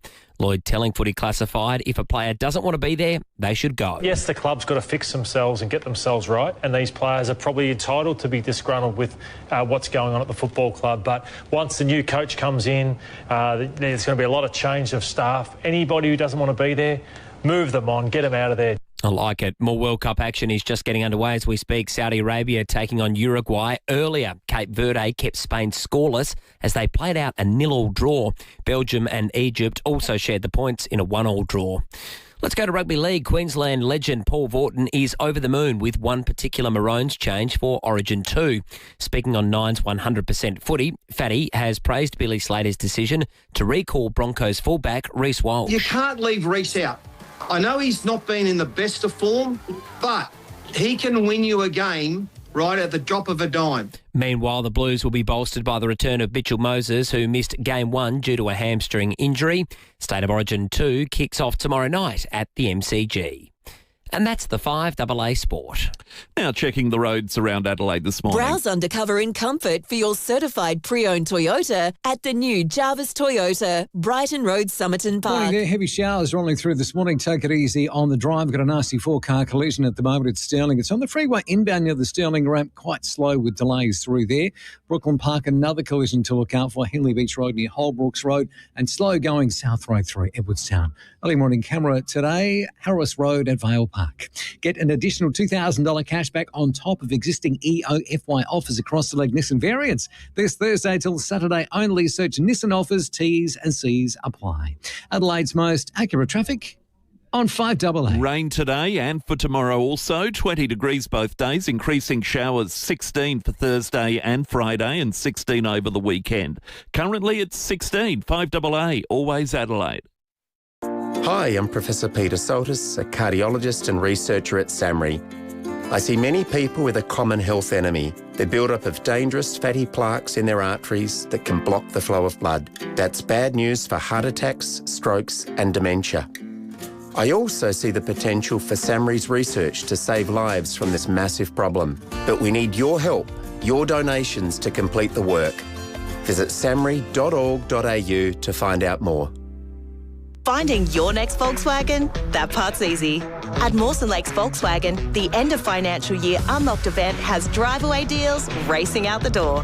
There's a huge range of new and demo Volkswagens ready for delivery right now. Plenty of colours, plenty of options. On-site finance, next-day servicing. But it won't last. So if you've been waiting, this is your moment. Get an end of financial year drive-away deal before it's gone. Mawson Lakes Volkswagen, just a short drive from the city. For those whose pool is the main feature of their yard, Walco offer a special mesh cover to keep debris and leaves out while making your pool area look stunning all through winter. Join the great cover-up and ask Walco about their stylish new mesh pool covers. Walco.com.au. When you're gone, who gets the things you've worked hard all your life for?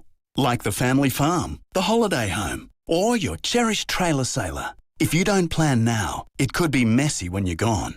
Donlan Lawyers specialise in wills and estate planning. From the simplest to the most complex, Donlan Lawyers will give effect to your wishes. For wills and estate planning, visit donlanlawyers.com. Hindmarsh Square Adelaide and Ocean Street Victor Harbour.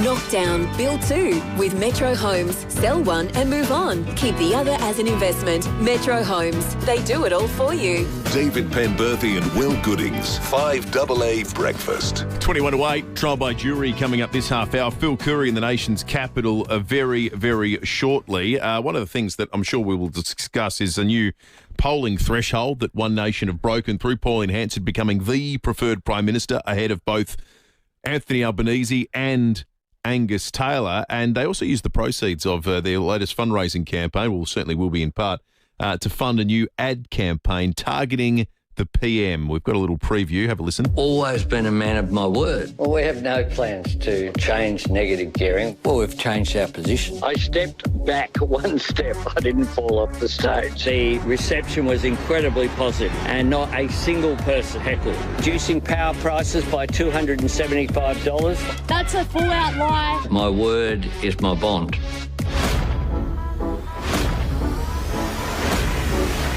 Authorised by P. Hanson for One Nation Brisbane. See, the problem there is he's given him quite a bit of material to work with, hasn't he? Yes. So those who haven't seen it, some of it's a visual element. So when he talks about the positive reception, there's the people shouting and booing. There's when he falls off the stage. Obviously, it was that infamous moment in the election lead-up when he stumbled off the back of the stage. You don't usually see attack ads like this at this stage of the cycle, do you? We're 2 years away. 2 years away from an election. Let's bring Phil Curry into this conversation, political editor of the Australian Financial Review. Morning to you, Phil. Morning, fellas. What do you make of the ad film? How do you think Labor's going to counter the rise of One Nation? What's their strategy? Are they going to sort of rope-a-dope, try to ride it out? Yeah, essentially. I mean, the view is that it's 2 years to the next election, as you just said, and by then people will sort of come to the realisation that, it might be a bit of fun flirting with One Nation, but ultimately they won't be sort of in any shape or form to govern the country. And Labor's given you all this sort of free and cheap stuff, childcare subsidies and Medicare clinics and everything else they sort of rattle off when they do that list every time a minister gets given the talking points, and that only Labor can sort of deliver, if you like, and and all Pauline can do is sort of act as a lightning rod for grievance rather than do anything about it. So that's the plan, but it's. They're clearly sort of worried. They're alert, not alarmed, I think is the best way. But they had a bad week last week. The Prime Minister got into the weeds with Pauline Hanson, and I'd say came out second best on the liar stuff. And that's, I think, is what they're worried about. This liar stuff, if it takes hold, it could cause some real damage. We saw it happen with Scott Morrison, and Labor knows too well because they started it with the whole liar thing, the liar from the Shire and the lying liar who lies about lying. And Morrison, like most politicians, had a penchant for the odd untruth and dissembling, saying things like, "I never said that," when he did. I must say, Anthony Albanese has actually been a lot worse over the last few years. He's had some. You said they gave the One Nation a bit of material to work with. There's a lot more examples too. Where he claims he never said something that he did, or like back in January, for example, they said we're not having a Royal Commission, it'd be a terrible idea, into anti-Semitism, and then when they did a backflip, he said we're always going to do it. We're always thinking things like that, little things, but they sort of build. But that $275 thing about the power film, that's more a sort of dumb broken promise, really. You could. I can remember us interviewing him on the show about that, and without even trying to stitch the bloke up, I said, I was asking more just out of interest. What is the go with the $275? And he just got himself into such a pickle and started talking about the war in Ukraine and the war hadn't even started when the promise was made. That's right. Look, I think the trouble is, Dave, so we saw last term the government got in and then they broke two really big promises. The one was the stage 3 tax cuts and the other was to put an extra tax on superannuation balances above $3 million. And they worked really well. They got away with it because, especially the tax cuts sort of made sense in a cost of living crisis to redistribute some of that down the chain, and because so many more people benefited from that than were affected, and it always preys on that old people resent people with money, sentiment in the society, so it worked. And I think when they did the same at this budget, they thought they were going to get the same, pat on the back, and it hasn't happened. And these are not just sort of simple broken promises. This was an orchestrated campaign all through the election campaign to emphatically rule out touching these taxes. So it's not a case of whether they're a good idea or not, and you can argue especially around the business stuff, that it's not a good idea. But it's just the sort of blatant sort of, we've changed our position. And I think, as they say, one's a mistake, two's a list, and now they're well into a list of these sort of fairly black and white broken promises. And people are pretty cranky. The Prime Minister doesn't have a lot of political capital. Pauline Hanson is really on a roll, and I think it's just all these things coming together. And that, for whatever reason, that Fire the Liar thing has just caught on out there. They've raised over $4 million now. It's become more than just a fundraising thing. It's become a statement, if you like. And I think the government should be worried about it. Yeah. You mentioned the capital gains tax changes. Phil, you've written in the Fin overnight about the potential carve-outs that might come about when the legislation is ultimately going through the Senate. What sectors of the economy might expect a carve-out? Look, very, very little. They're not going to be much. If you've started a tech startup company, or something that's a sort of business that started from a zero capital base. So let's say, for example, more traditional business, you buy a hairdressing practice or something like that, and you pay $400,000 for it, and then you sell it when you retire for $1 million, and your capital gain $600,000, and you pay tax on that capital gain. They're talking more about people who say you sit in your bedroom and come up with an app, and there's no capital cost. So when you sell the business, the entire value of the business is a capital gain. So they would be much more disproportionately affected by these tax changes than, say, someone who has a significant capital cost. So that's what they're looking at. But again, because this thing was so rushed, and they're really making up as they're going along, as they're putting the budget together, because they only decided at the last minute to throw the CG net across every asset rather than just housing, they're still sort of working it out.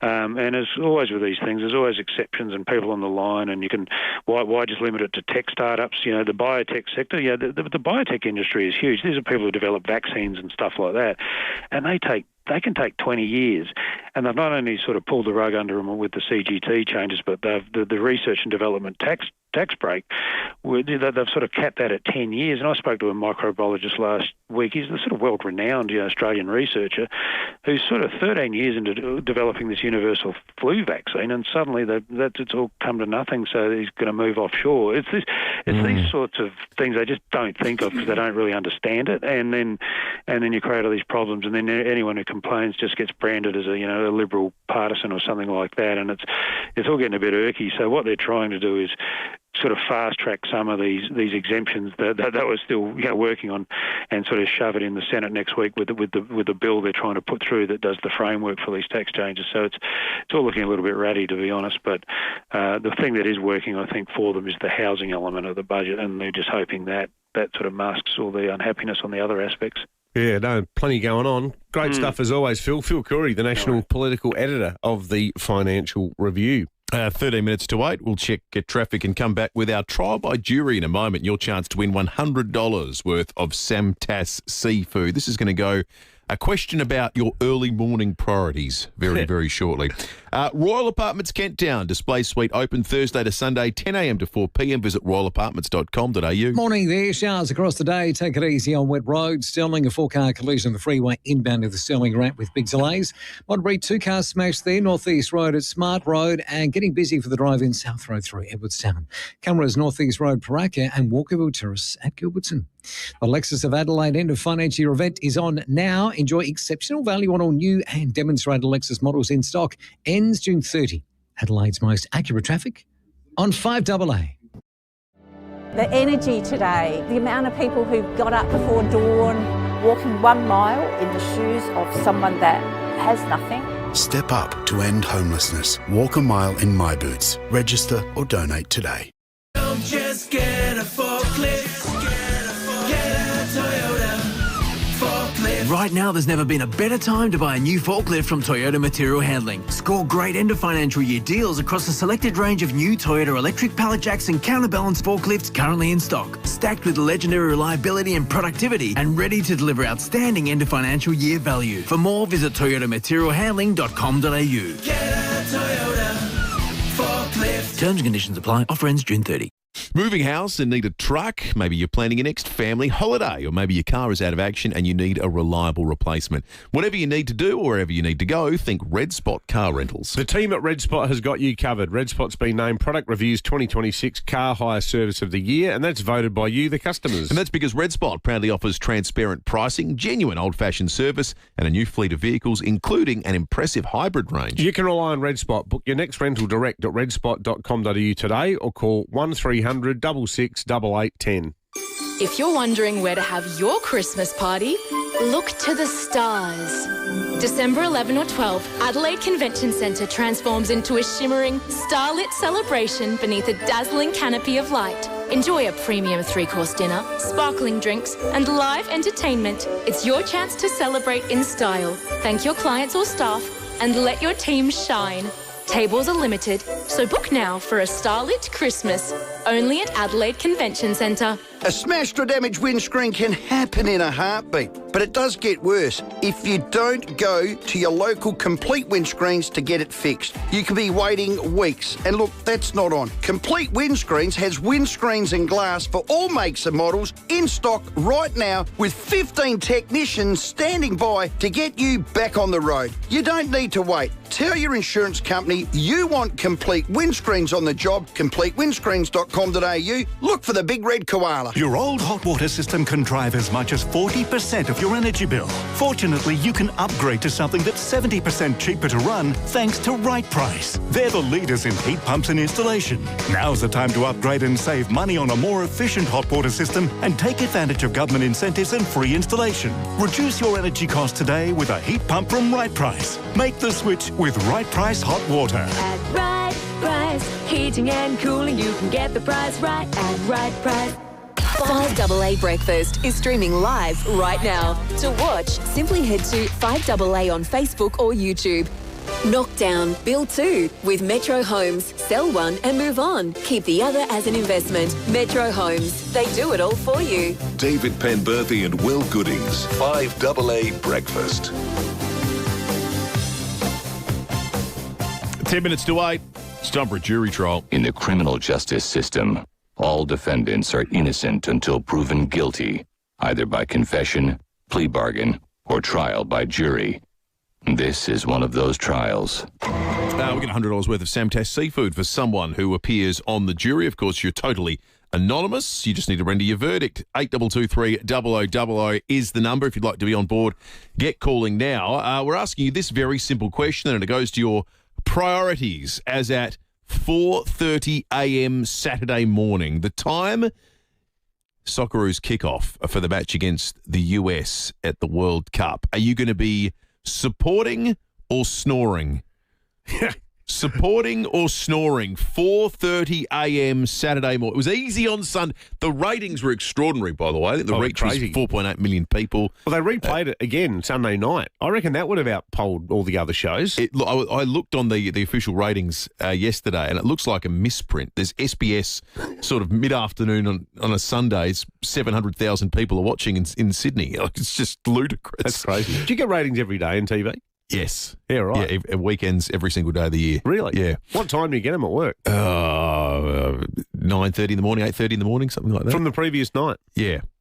And do they only rate the nighttime bits? Do they rate... No, 24 hours. So, you know, you can see there was 1,000 people someone watching selling it. Dyson vacuum cleaners on one of those telemarketing shows at 9:30. You see the whole thing. Yep. Really? Yep. Well, that must be fun. Every day's ratings day. Yeah, right. Now, let's go to juror number 1, who, like jurors 2, 3, 4, 5 and 6, are all eligible for the $100 Samtas seafood. Juror number 1, are you snoring or supporting? Supporting. I hope they repeat those episodes. Love them. Yeah, good on you, juror number 1. Juror number 2, good morning. Morning. I'll be supporting, even though it runs deep in my Spanish culture, watching soccer. I don't really get into it. I only watch it every 4 years. All right. Thank you, juror number 2. Juror number 3, good morning. Good morning. I'll be supporting it with a strong coffee. It happens only every 4 years, so I wouldn't miss it. Good on you, juror number 3. Juror number 4, good morning. I'm considering whether the dogs go up for the run to your radar in the morning. I think we know who juror number 4 is. So is that a supporting or snoring? Snore. Snore. Thank you. Snore. Juror number 5, good morning. Good morning. David and Will. I'll be snoring in my dreams. I'll be dreaming of them. That's about it. I think did snoring. I think snoring pipped it. I think snoring might have pipped it in the end. Who wins the $100 Samtas seafood voucher? Let's give it to juror number 5. I mean, the thing is, it's so early, you can actually go back to sleep, unless you haven't got kids' sport. So the game starts at 4:30. 4:30's kickoff, so it'll be done by 6:30, 7 o'clock. Yeah, 7 a.m. Definitely by 7 o'clock. So you can go back. You can go back to sleep till 9 o'clock if you want. Yes. Well, then Crows are on later that day as well. It's going to be big day. It might be. It's going to be a long day for some of us. Hey, I like this text somebody sent in before. This is what it says, sent to our text line. He can have carrot with a bit of peanut butter on it. I'll be home tomorrow. We'll try to get him walked today. I'll keep you notified. I'm not sure what that was in relation to. I'm pretty sure someone's got one of the digits wrong and something to do with a dog by the sounds of things. Hopefully. Other than that, maybe someone's response to the discussion about those Albo ads was that he can have carrot with a bit of peanut butter on it. Cost of living story, you think? Maybe. But I read that out because, someone is trying to send information about their pet dog and they've clearly sent it to us, not to their friend or partner.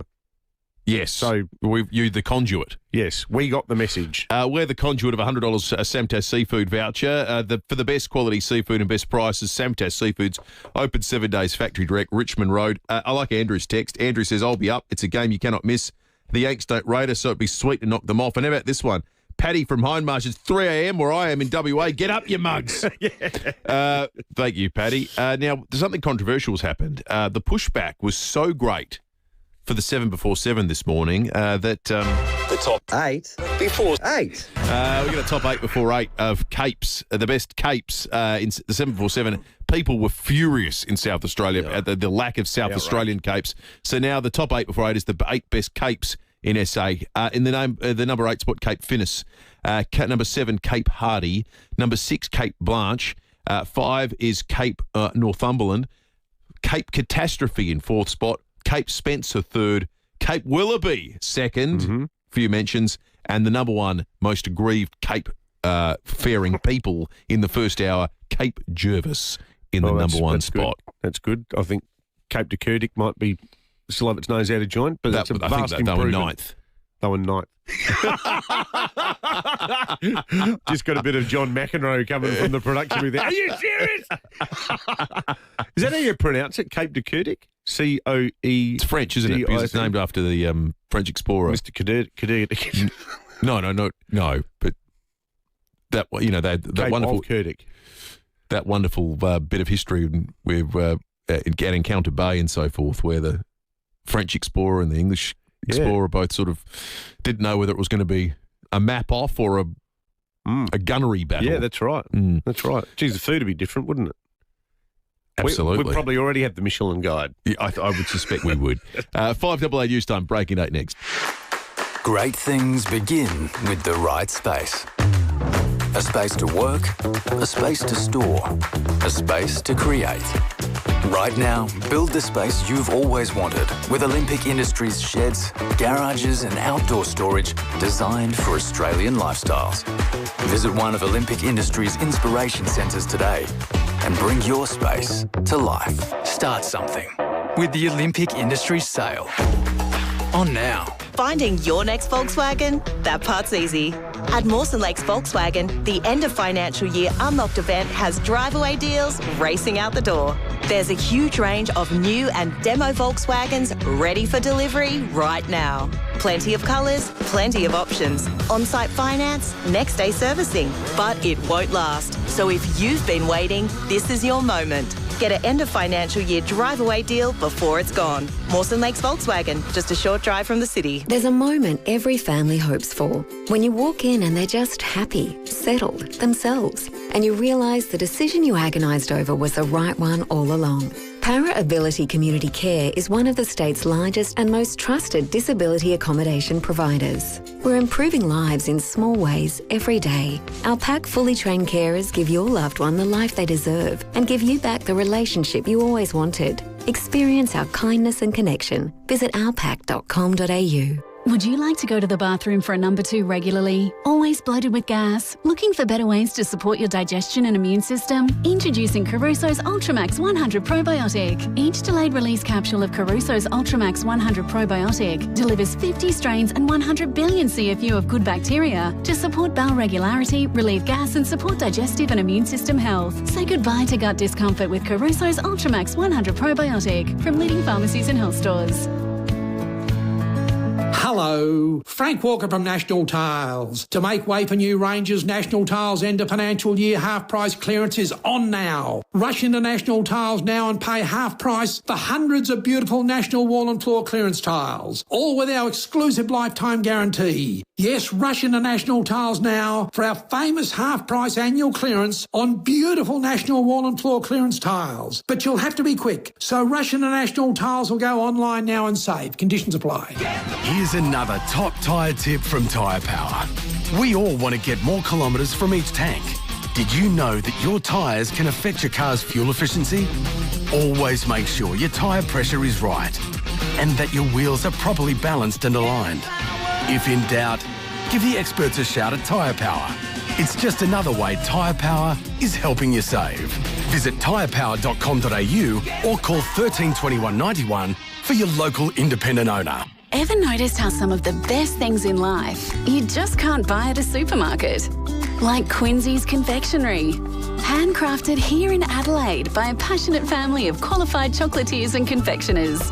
Chocolate-coated freeze-dried strawberries to choc-covered coffee beans, cookies and cream popcorn, dark chocolate cranberries and more. Available at quincy.com.au or Quincy's Confectionery at 31 Henry Street, Stepney.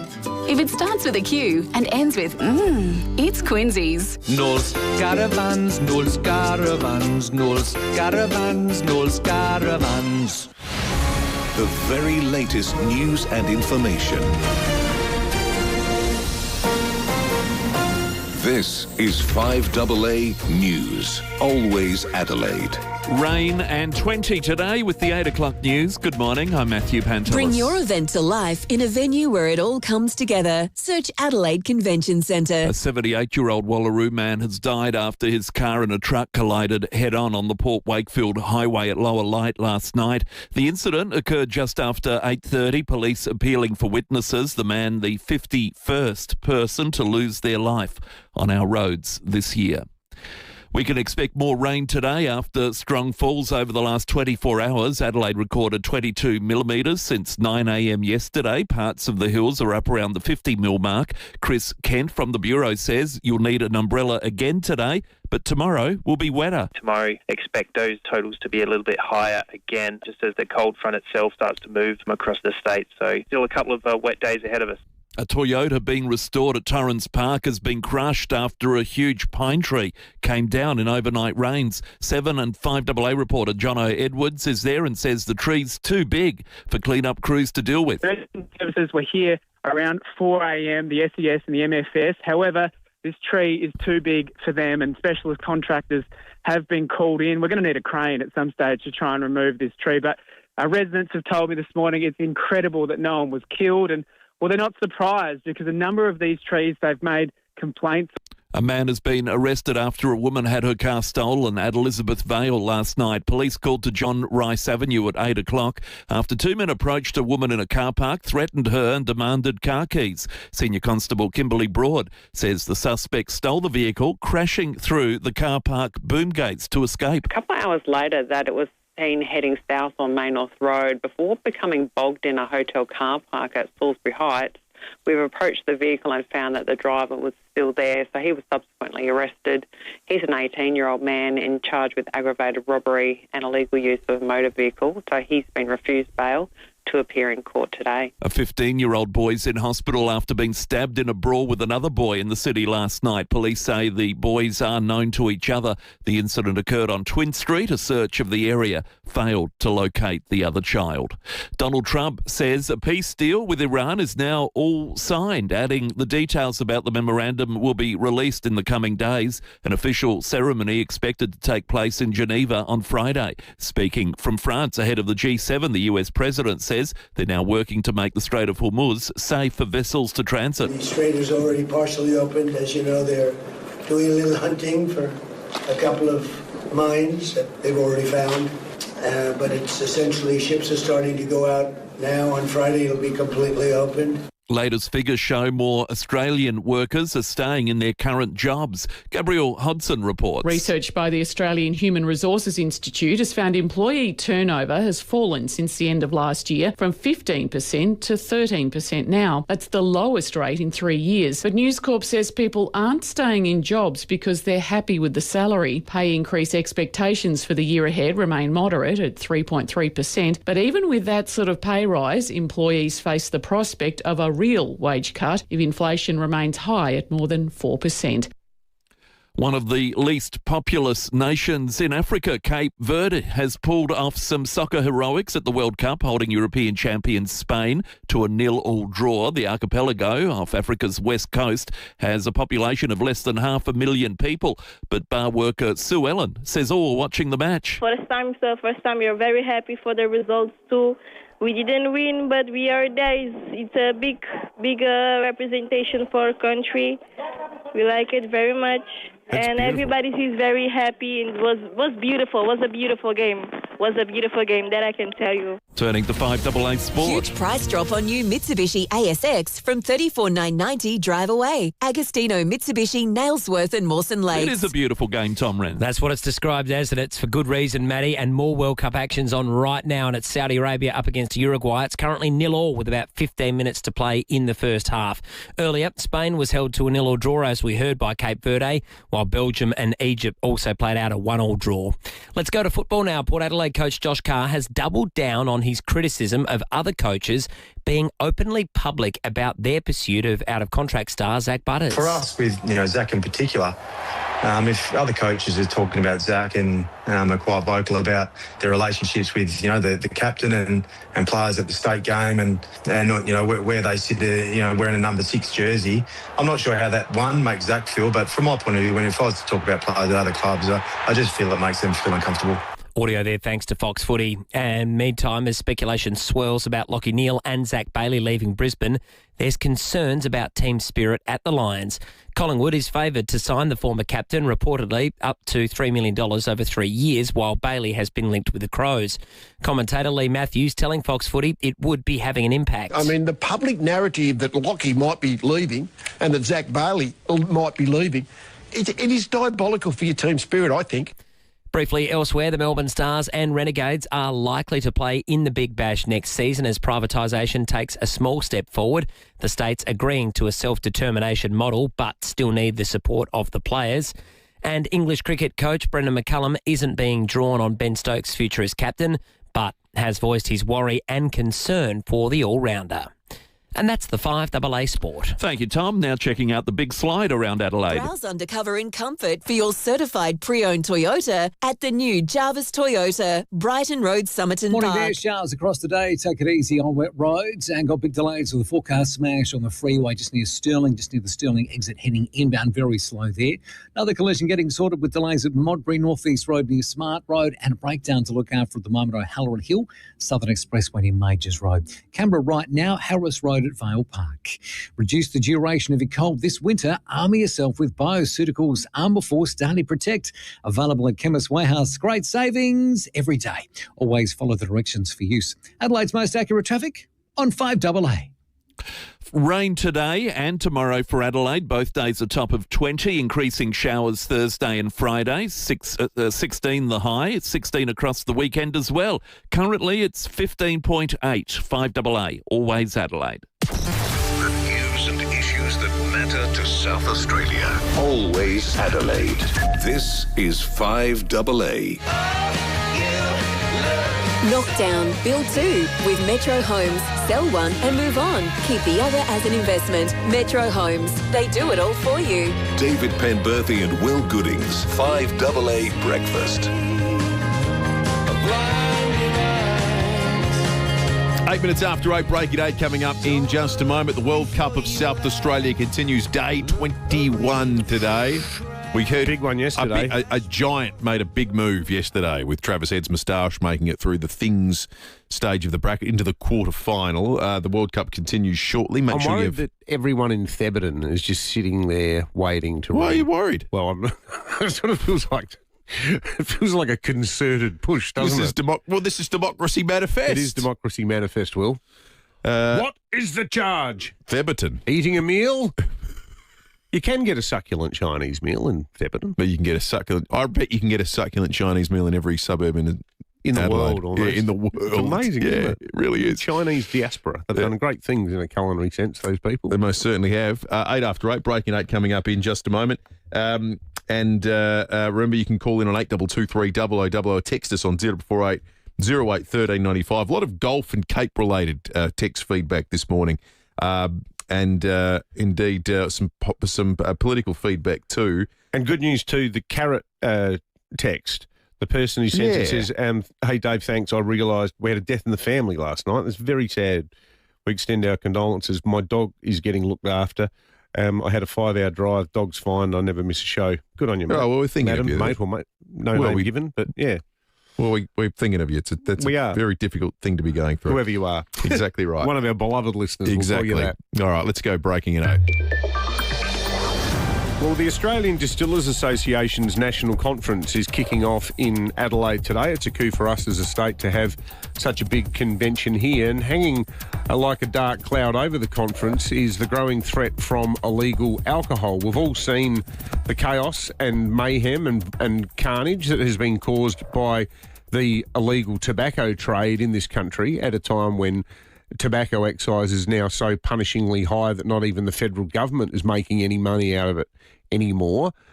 We saw the other day that New South Wales Labor Premier Chris Minns came out and belled the cat and said, well, this clearly isn't working. It's a prohibitionist model, and all it's doing is making it easier for people to get their hands on illegal cigarettes that are cheaper, with the result that the rates of smoking are going up. Can the same thing happen with illegal alcohol? And indeed, are there signs that it already is? Stephen Fanner is the Executive Director of the Spirits and Cocktails Association of Australia, and we have Steve on the line now. Steve, good morning. Thank you so much for your time.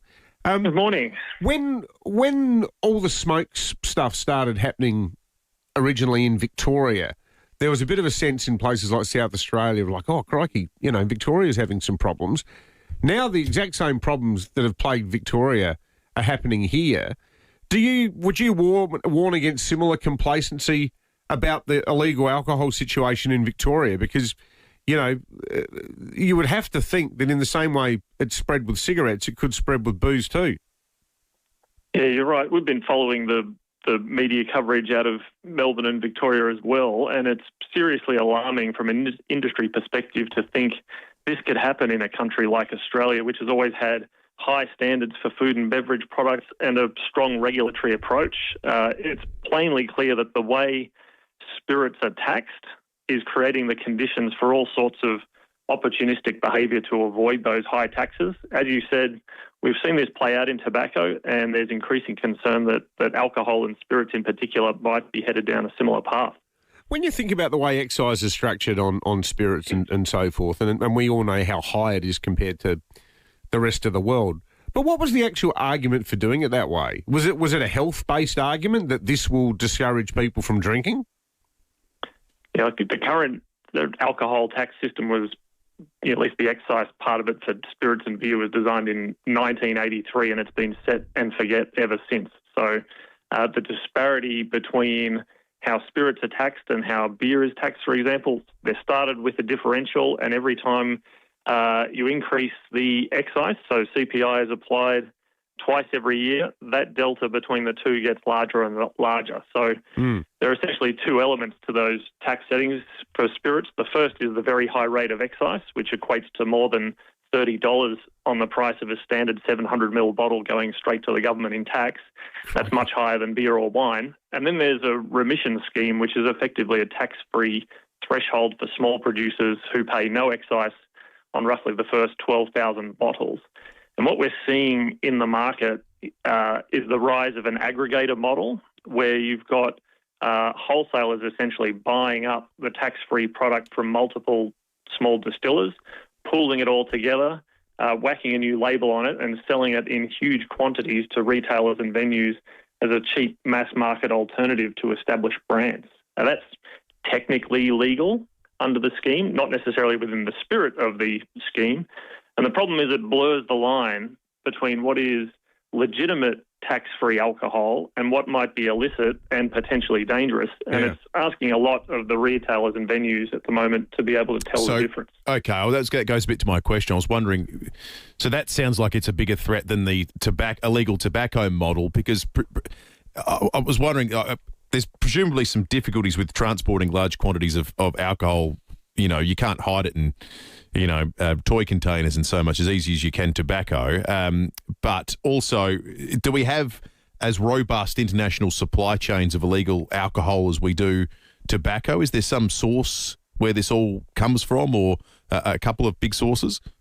Yeah, there's a difference here between what's played out in tobacco and what seems to be emerging in spirits, where in tobacco you've essentially got legal product where excise is paid and everything else is illicit. And it seems a lot of the illicit tobacco is imported and smuggled into the country. When you talk about illicit alcohol, it can take a variety of forms. You can have the product that's smuggled into the country without duty and customs being paid at the border. You can have product that's produced here but not declared to the ATO and not having paid the excise. And you can have product that's produced without an appropriate license or not in accordance with the Food Standards Code. And it's that third kind that's generated a lot of the media attention out of Melbourne lately, because that is the stuff that carries the potential health risks of contaminated products. Exactly, Steve. That's what I want to ask, because, when it comes to illegal cigarettes, in a health sense, there's probably no real difference between a real packet of, Marlboro Reds versus a fake or illegal packet of Manchesters, to name one of the really popular illegal brands. They're both toxic. They'll both eventually kill you. But there could be a huge and immediate difference between a reputably made bottle of Tanqueray versus some backyard job of fake Tanqueray that contains potentially, life-threatening chemicals, because it hasn't been made properly, that'll kill you within hours. Yeah, you're right. There are serious health and safety concerns with improperly produced alcohol, and the spirits industry in Australia. And you mentioned that the Distillers Association's bringing hundreds of their members to Adelaide this week for their conference, which is going to be an incredible event, which I'm also attending. But the spirits industry here in Australia is made up of around 500 emerging craft distillers, and they operate alongside some of the world's most iconic and recognisable brands. They comply overwhelmingly with the tight controls around the production and distribution of alcohol. But this is the sort of thing where a couple of bad actors or even some bad luck can be damaging for everyone. So as an industry, we're very interested in seeing this nipped in the bud as quickly as possible. And we should point out, shouldn't we, Steve, broadly in the historical context, Australians organically are drinking less than they ever have before, are they not? That's right. I mean, the overall alcohol consumption in Australia has been, falling for 50 years. The mix of that changes over time.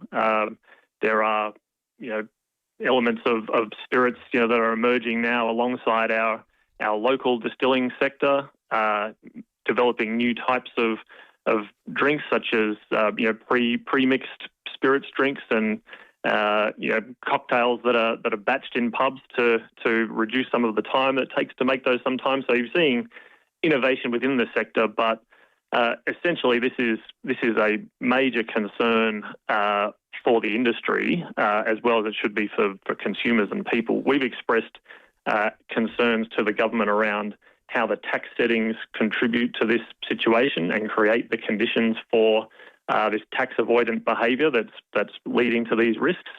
And despite having some of the highest spirits taxes anywhere in the world, Australia is seeing more and more tax-free alcohol being pushed into retail outlets and venues at very low prices. We've expressed those concerns to the government. We've asked them to review those tax settings. more broadly, that might cover tightening some of the loopholes in that remission scheme that's enabled that aggregator model to take hold. It might look at whether paying $30 plus, 65% of the cost of a bottle of gin or rum that you might buy from the bottle shop going straight to the government in tax. What is the role of that in creating the conditions for opportunistic behaviour? Well, yeah. There may also be elements of enforcement and sharing of data between government agencies that could help here. But essentially, this is a problem that's not going away. We've seen the blueprint, a cautionary tale in terms of tobacco as where this could go, where illicit players are now dominant, and we definitely don't want that to happen in the spirits sector. No, and particularly being parochial here, you think about how many great distillers there are in South Australia. You think about, like, I don't know, one springs to mind, a place like Never Never Distillery down in McLaren Vale that has those wonderful oyster days down there every year where they have that oyster shell gin. Like this, you have one of those. You're not having 7 of them. And the idea that, you treat people who make this stuff like, they're tantamount to moonshine smugglers by taxing the buggery out of them, we end up with real moonshine entering the country as a result. Good on you, Steve. Stephen Fanner, the Executive Director of Spirits and Cocktails Australia. Thank you. So your point about, like, there's going to be nothing left to complain about soon, because the rate of drinking in this country, when you see kids these days, I mean, don't get me started. I've seen the contents of the yellow bin after my older children have had friends over and gone, you guys weren't even trying. Kids don't drink these days. No. Not compared to when I was a kid, and that not compared to when you were a kid. That they take drugs either. No. Like It's a different world. They're much better behaved. Yeah, it's a totally different world. Well, How do we go from having a Prime Minister who's in the Guinness Book of Records for sculling a yard glass of beer to this nanny state crap? And I'll tell you why, because say what you will about the perils of alcohol and tobacco, but there is nothing as addictive as a revenue stream. This is true. The governments can't quit revenue, and there's nothing quite like the sweet hit of something that is indexed twice to CPI each year. Just imagine Jim Chalmers. That's the good stuff. Listening to "I'm Waiting for My Man" by the Velvet Underground as the excise rolls in. Oh. $28 in my hand. Yeah, was it $28? How much money did Lou Reed have in his hand when he went uptown to see his man in that song? Well, he might have been 28. 28. I think it's about $8 billion for the federal government when it comes to alcohol and spirit excise. All right. First caller through, I'll give you a bottle of tequila. Okay, why not? I've been doing a bit of a clean out. Yeah, I see. So I'll give you one of my bottles. All right. Should we check traffic? Yes. All right, we will do so. I'll tell you what you should do. Is that even legal, that competition? I was about to say I'm not sure it is, and not, I thought actually. Invoking that Giving might away not alcohol. be wise. But Let's you know do what? You got 2 weeks left. You can do whatever the hell you want. Do it on the quiet, then I'll leave the country. We'll pin it on you. You get extradite him back to Australia and pursue him individually. Stopped at customs. Wouldn't that I be tell you something? what, booze is a hell of a lot cheaper in Europe because they don't excise the buggery out of it, and they also regard it as part of their cultural heritage. And they've got a much more, and even at the extremes, they have a much healthier relationship with it. Yeah. Because there's a more mature way of integrating it into everyday life. Apart from maybe in Russia. Wow, they got other things to worry about in Russia, don't they? Let's check traffic. Royal Apartments Kent Town, that display suites are open Thursday to Sunday, 10 a.m. to 4 p.m. Visit royalapartments.com.au. Morning there. Showers across the day. Take it nice and easy on wet roads. Got Stirling with a nasty 4-car collision at the moment. It's on the freeway inbound near the Stirling ramp. Big delays through there. Delays clearing from a 2-car collision in Modbury, North East Road at Smart Road, and still pretty slow with the brakes under O'Halloran Hill, the Southern Expressway in Majors Road. Camera today, Day Drive Pasadena. The Lounge Lovers end of financial year sale is on now. Enjoy 20 to 50% off store-wide for a limited time. Visit a Lounge Lovers showroom or shop online. Terms apply. Adelaide's most accurate traffic on 5AA. The energy today, the amount of people who got up before dawn, walking 1 mile in the shoes of someone that has nothing. Step up to end homelessness. Walk a mile in my boots. Register or donate today. Nesteri, great first touch. Nesteri, good now! Oh my word! Adelaide's only local sports show. It reverberated across Australia. The 5AA Sports Show. Weekday afternoons from 4. On 5AA, always Adelaide. Introducing the Caliente by Beechwood Homes. A multi-level masterpiece of design, innovation and style. Inspired by the effortless glamour of Palm Springs in California, it's bathed in natural light through clever architectural design. At its heart, a stunning 6-metre island bench anchors a kitchen that's as beautiful as it is functional. The Caliente is open for viewing at 10 Simon Crescent, Craigburn Farm, Saturdays and Sundays 1 to 4:30pm. Life's good. It's even better in a Beechwood home. Hi, Daniel Tarley here, General Manager of Home. That's HAUME. Sometimes renovating an older home built before the 90s is just not worth the hassle, time or the cost. Instead, we buy your home as it is and give you as much time as you need to find your new dream home. We don't charge fees, there's no advertising costs or commissions. We just make the process of selling your home easy. Look out for a letter from us in your mailbox or visit home.com.au. That's HAUME.com.au. Planning a group outing does not need to be complicated. 4 Knots Murray River Cruises in Murray Bridge offers relaxing private charter cruises for groups of 12 to 40 people just over an hour from Adelaide. What a great thing. It's ideal for retirement villages, social clubs, birthdays, anniversaries, family gatherings and community groups looking for an easy day out. Enjoy a peaceful 2-hour cruise along the Murray River with scenic views, wildlife, good company and simple options like coffee and cake. 4 Knots can also tailor a charter experience to suit your group so it feels relaxed, organised and memorable without being overdone. To get in touch, simply email 4knotscruises at 4knotsmrcruise@gmail.com. That's 4knotsmrcruise@gmail.com. MR being Murray River. Of course, Murray River. That's right. 4 Knots Murray River Cruises provides outing for groups who want something enjoyable, local and a little bit special.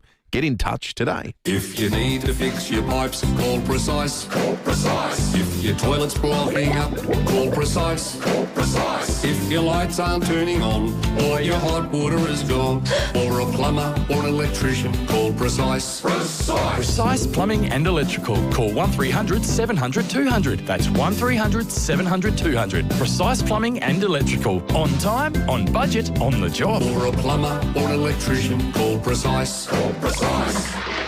Hey, I'm James, Claims Manager at Allianz. From a cracked windscreen to getting your business back after the worst, our team is always here. It doesn't have to wait till morning. We provide 24/7 claims support. Allianz. Planning your next event? Choose a venue where everything comes together. Adelaide Convention Centre. It's where your vision and our expertise come together, where creative cuisine meets extraordinary productions and excitement and innovation combine in a space that is truly world-class. From corporate gatherings to grand celebrations, we make every occasion unforgettable. Bring your event to life in a venue where it all comes together. Search Adelaide Convention Centre and start planning your next event today. Rosanna Mangiarelli here from 7 News. Join me and Will Goodings for Adelaide's leading news hour, 7 News, tonight at 6 o'clock.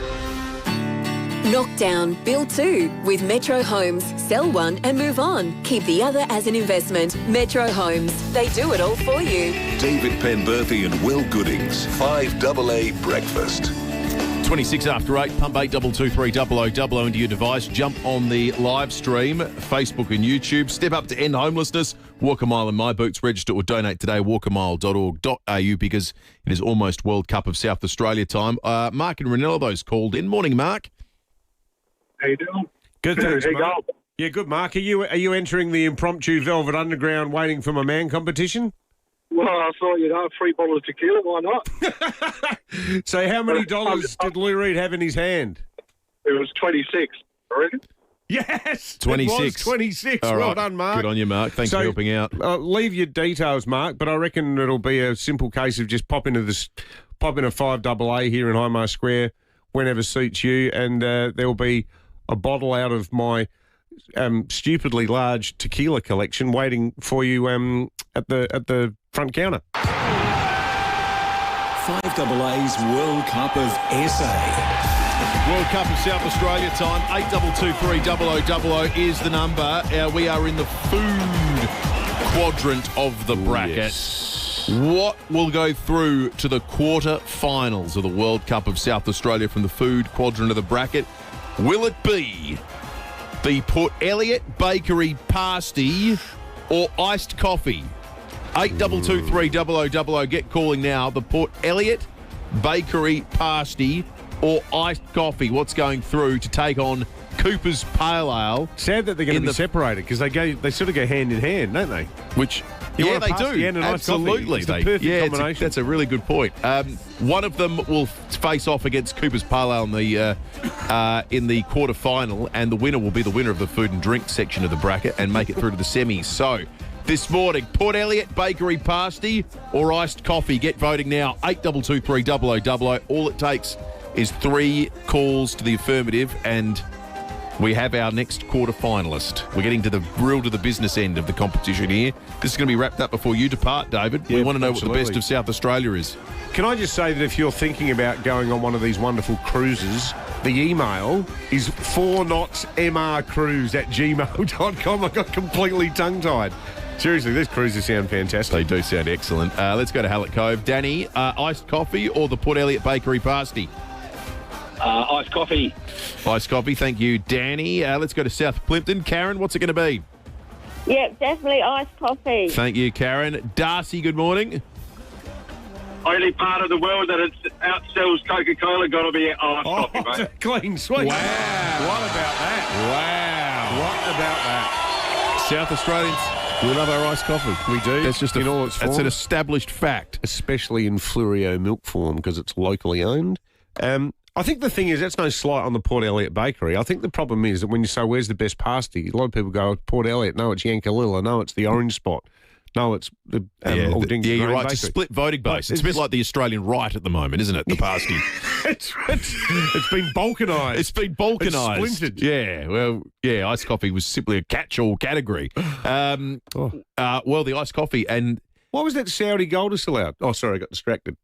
So it's going to be a drink-off. The food and drink section, interestingly, is a battle of 2 beverages. The battle of the beverages. Pale Ale. Pale Ale v iced coffee in the quarter-final to work out who wins the food and drink section of the bracket and represents food and drink in the semis. That's going to be very, very interesting. That's day 21 done of the FIVEAA World Cup of South Australia. Remember, it's worth jumping on the live stream. Step up to end homelessness. Walk a mile in my boots. Register or donate today. walkamile.org.au because you can see the bracket and you can see precisely how it's playing out if you simply go to YouTube or Facebook. Another chance to do it tomorrow morning when the World Cup continues. 5AA Breakfast is streaming live right now. To watch, simply head to 5AA on Facebook or YouTube.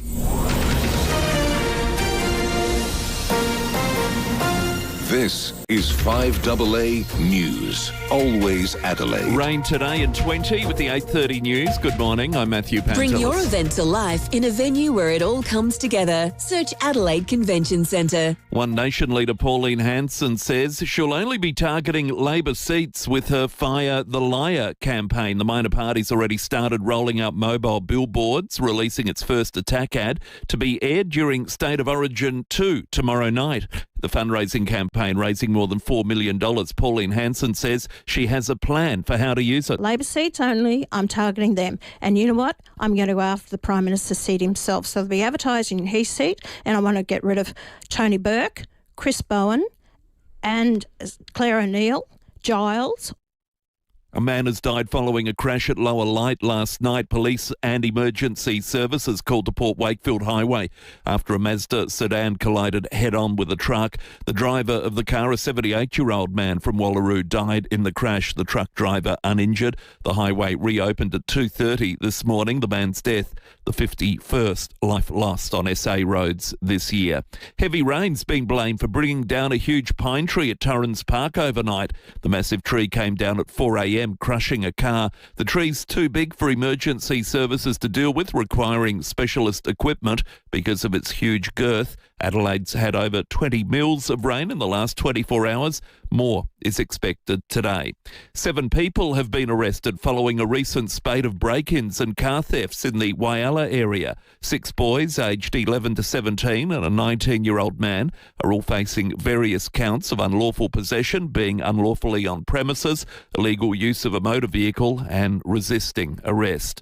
A foreign policy expert warns the process of reopening the Strait of Hormuz to pre-war traffic levels could be messy. The shipping route expected to be fully open by Friday when US and Iran negotiators meet for a formal peace deal signing ceremony in Geneva. The International Maritime Organisation saying the removal of mines is the first step to making the waterway safe for transit. Foreign policy expert Nagar Anga has told Today the shipping industry is taking a cautious approach. Obviously, the insurance companies need assurances that these boats will be secure, and obviously there needs to be some sort of proof of passage that takes place. A Sydney woman who's had one of her arms amputated after a shark attack is expected to undergo more surgery. Leah Stewart is in a critical but stable condition after being mauled by a great white at Coogee Beach over the weekend. The 35-year-old's family describing her as a loving mum and a passionate teacher. The federal government denying claims it's preventing genuine debate about its controversial tax changes to capital gains and negative gearing. The second day of the hearings gets underway in Canberra today. The opposition says 2 days is not enough to adequately scrutinise Labor's reforms. Employment Minister Amanda Rishworth telling Today anyone's had a chance to make a submission. There has already been a Senate inquiry into the 50% capital gains, and overwhelmingly the evidence was presented to that the system needed to change. The United Kingdom has picked up Australia's under-16 social media ban and they're taking it further. Correspondent Gavin Gray with more information. Millions of children will be forced off various platforms, including TikTok, Snapchat and Instagram, with the regulations intended to be in place early next year. The Prime Minister is yet to release a full list of platforms affected, but said YouTube, Facebook and X would also be included. The government said over 16s may have to verify their ages to continue using social media platforms. Tech companies Meta, Snapchat and YouTube are warning a blanket ban will move children into a more unsafe online environment. However, in a recent survey here, 90% of parents supported a ban. Turning to 5AA Sport. Huge price drop on new Mitsubishi ASX from $34,990 drive away. Agostino, Mitsubishi, Nailsworth and Mawson Lakes. The ins and outs in Adelaide causing a few headaches, Tom Wren. And they're good selection headaches, aren't they, Matty? Because they've got some players that are coming back for that clash against Melbourne on Saturday. Forward Taylor Walker's available after serving his one-match suspension, while Isaac Rankin's also set to be fit after recovering from a calf injury. And Mark Keane has now played 2 matches in the Sandful, meaning all 3 are ready to come back. Meantime, Damien Hardwick admits he's got to do better after being called out for his criticism of umpires. AFL footy boss Greg Swan called the Gold Coast coach yesterday to put him on notice following his comments after the loss to Geelong. Hardwick telling Fox Footy he knows his attitude has to change. It is something I've got to get better at, but I do wear my heart on my sleeve. I'm a horrible loser. I'm not going to lie. My mother has said that. Spoke to her again tonight, and she always says you've never tolerated losing well, and I've just got to get better at it. It's not something I'm overly great at. Meantime, Darcy Moore has returned to Australia after a trip to the US to address his soft tissue injuries. There's no timeline on the Collingwood captain's return from a hamstring injury suffered last month. Let's go to the World Game. Saudi Arabia holds a 1-0 lead against Uruguay in its World Cup clash at half-time, the goal coming in the 41st minute. Al-Jawar with this corner kick for Saudi Arabia. Best spell of the game so far for them. Muslera's there, but he couldn't keep that one out. Abdullah Al-Amri for Saudi Arabia. Audio thanks to SBS. Earlier, Cape Verde and Spain played out a 0-0 draw while it was 1-1 between Belgium and Egypt. And that's the 5AA Sport. Thank you, Rennie. 5AA's traffic. Browse undercover in comfort for your certified pre-owned Toyota at the new Jarvis Toyota, Brighton Road, Somerton Park. Morning there. Showers across the day. Take it easy on wet roads. Stirling, horrendous delays at the moment with a 4-car collision on the freeway inbound of the Stirling ramp. Avoid that at all costs this morning. It's disgusting. Modbury 2-car collision, North East Road is Smart Road, and delays with a breakdown on Hallowed Hill, the Southern Expressway near Majors Road. Cameras this morning, Cashola Street, Pasadena, and Pratt Avenue, Paraka. For better coffee at work, shop Nespresso Professional's end of financial year sale at nespresso.com/pro. Ends 30th June, AEST, T's and C's apply. Adelaide's most accurate traffic on 5AA. Rain today and tomorrow for Adelaide, tops near 20. Increasing showers on Thursday and Friday, 16 and 16 across the weekend. Currently almost 16. 5AA, always Adelaide. At Coles, save on your baby essentials. Right now, get half price on Huggies Ultra Dry Bulk Nappies 30-pack to 54-pack, now just $12. Save in-store or online. At Coles. Offer ends Tuesday. Big stories, big opinions. If it's world football, it's covered in TalkSport's World Cup Shootout. Listen on the 5AA Player app. For 20 years, FIVEAA Milk Company has been in your fridge, in your smoothies, kids' cereal or morning coffee. Through the good years and the tough ones, dairy farming hasn't been easy. But because you choose to back a bunch of passionate SA dairy farmers and continue to do so, we're still here. That's 20 years local families providing local jobs for our great state. Look for FIVEAA Milk Company products at your supermarket. And let's keep a good thing going. You can rent a little, you can rent a lot. You can rely on Red Spot to keep Aussie airport rentals fair. We're the only car rental company who have kept our prices low during the fuel crisis. And we're the only Aussie-owned and operated choice in major airport terminals all over the country. Experience the local service that saw us named Product Review's 2026 Car Hire Service of the Year. For a deal you can rely on, book your next rental direct at redspot.com.au today or call 1300 66 8810. Red Spot. Steinborner Automotive in Gawler, Barossa and Clare has always been well worth a trip, especially with their end of financial year sale on over 500 new, used and demo cars, including a great range of new and demo Ford Rangers at heavily reduced prices. Plus, they're offering an additional $1,500 trade-in bonus on all trade-ins. Head to Steinborner Ford in Clare or view the whole range at steinborner.com.au. Steinborner Automotive. It's well worth a trip. Every bathroom comes with a dark side. Mould. It sneaks into grout. But what if it had nothing to sneak into? What if you chose Mr. Wet Wall instead of tiles for your bathroom and wet areas? It costs less and there's no scrubbing grout. Because with Mr. Wet Wall, there is no grout. Just a smooth, stylish surface, easy to clean and stunning to look at. So why wouldn't you Mr. Wet Wall? MrWetWall.com. Hart Street Centre supports South Australians experiencing homelessness every day, providing meals, showers, support services and a safe place for people doing it tough. And with demand continuing to rise, especially through winter, support from the community has never been more important.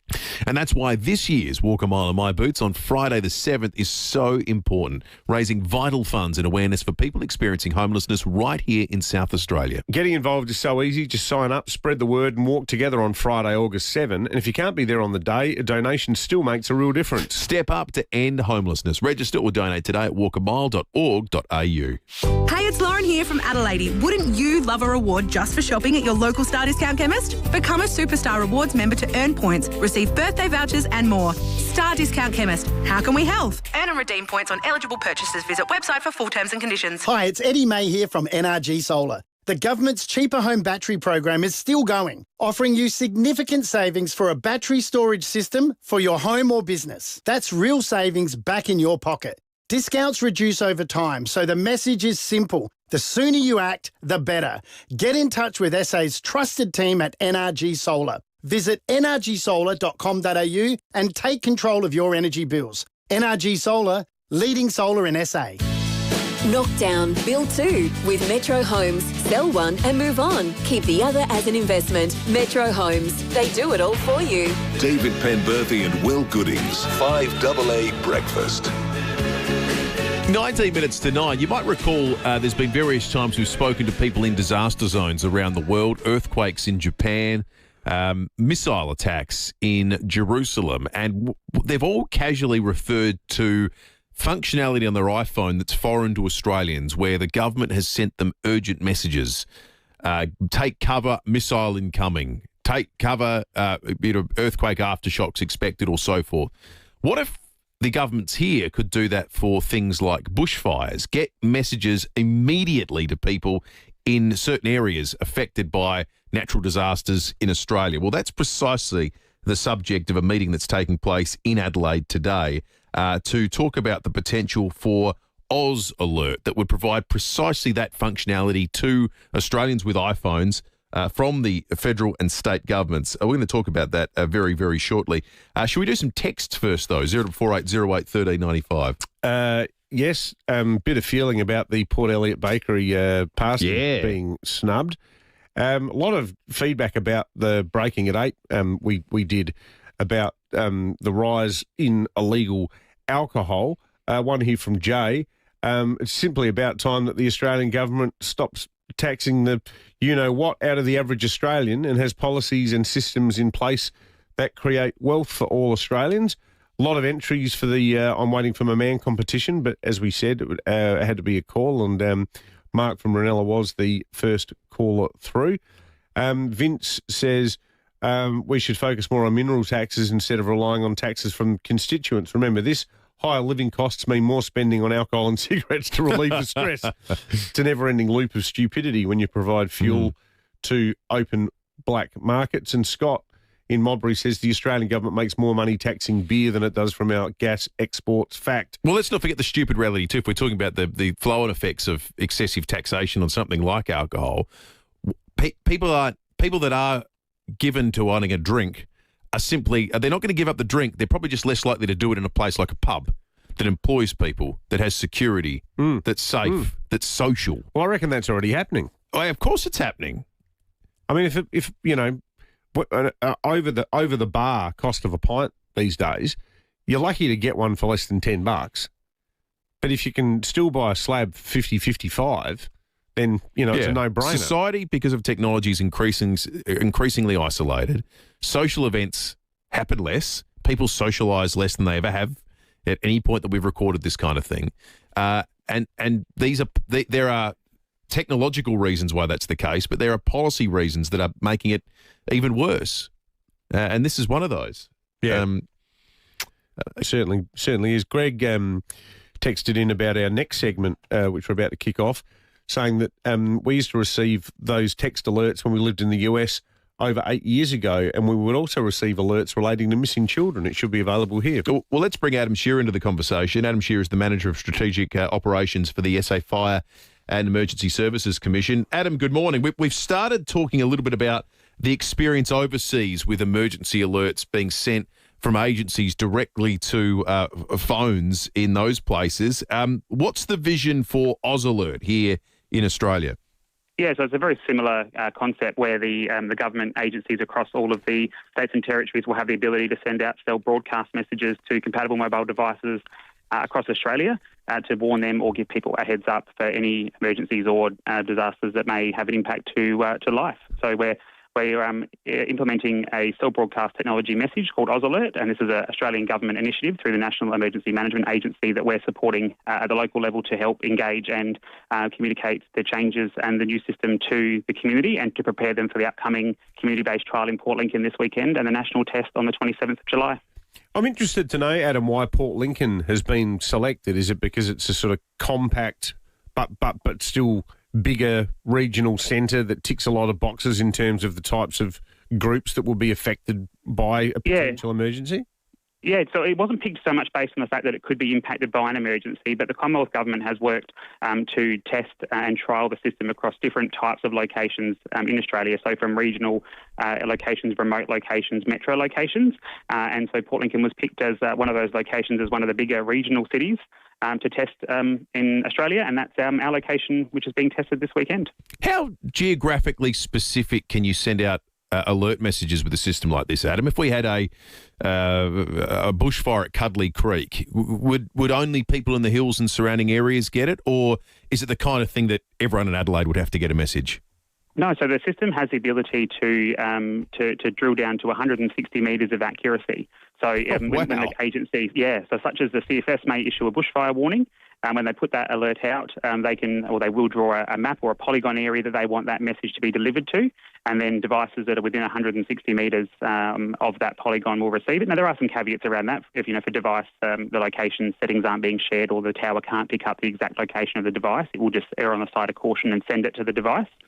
but it can drill right down to a much smaller targeted area, which our current, because we have got the SMS-based system we already use, which is called Emergency Alert, and we've been using that for a number of years in Australia. That's been around, and CFS used that in the bushfire season just gone, and SES used that during the far north flooding events that have happened earlier this year as well. But this will just be one more layer of emergency information being delivered. So the same information, just through a different system, which allows us to have another tool in our toolkit to get messaging out when it's a matter of staying safe. Adam, a lot of our listeners are people who aren't iPhone nuts for reasons of expense of iPhones and the sort of, what do they call it, designed obsolescence that Apple has mastered, where you're constantly needing to get a new one or get a new cable or something like that, or upgrade it. We've got plenty of listeners who like, the ye olde flip phones and don't want to do the internet on their phone. They just want to be able to text and make calls. What will it? How will it work with phones like that are a bit on the antiquated side? Yeah, so the full list of compatible devices is available on the Commonwealth Government's website, ausalert.gov.au. So there's a list there that talks about the different device types and the operating systems. But you're right in saying that some of the older devices, let's call them the non-smart devices, are not going to be compatible with this technology.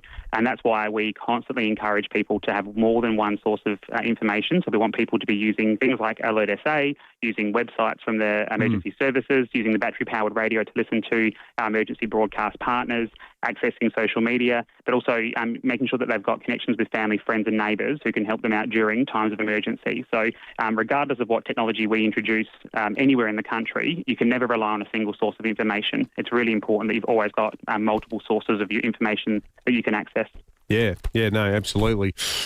Fascinating stuff. It'll be interesting to follow up next week on how it all goes over the weekend. Adam Shearer, the Manager of Strategic Operations for the SA Fire and Emergency Services Commission. A few people have texted in about the fact that there's a version of this already working with police. Someone says, I'm in Newcastle at the moment. Several days ago, received a police alert on my Samsung phone about a missing man. And someone here said they used to work at the Police Communications Centre and do it. I think what this is about broadening it out across other emergency services and indeed other agencies and having a uniform sort of a platform to be able to do so, because the session at the Adelaide Convention Centre today has people from all the emergency services, health and aged care as well, education and so forth. So you can imagine a scenario where, heck, we might have a pandemic or there's an issue in a school somewhere.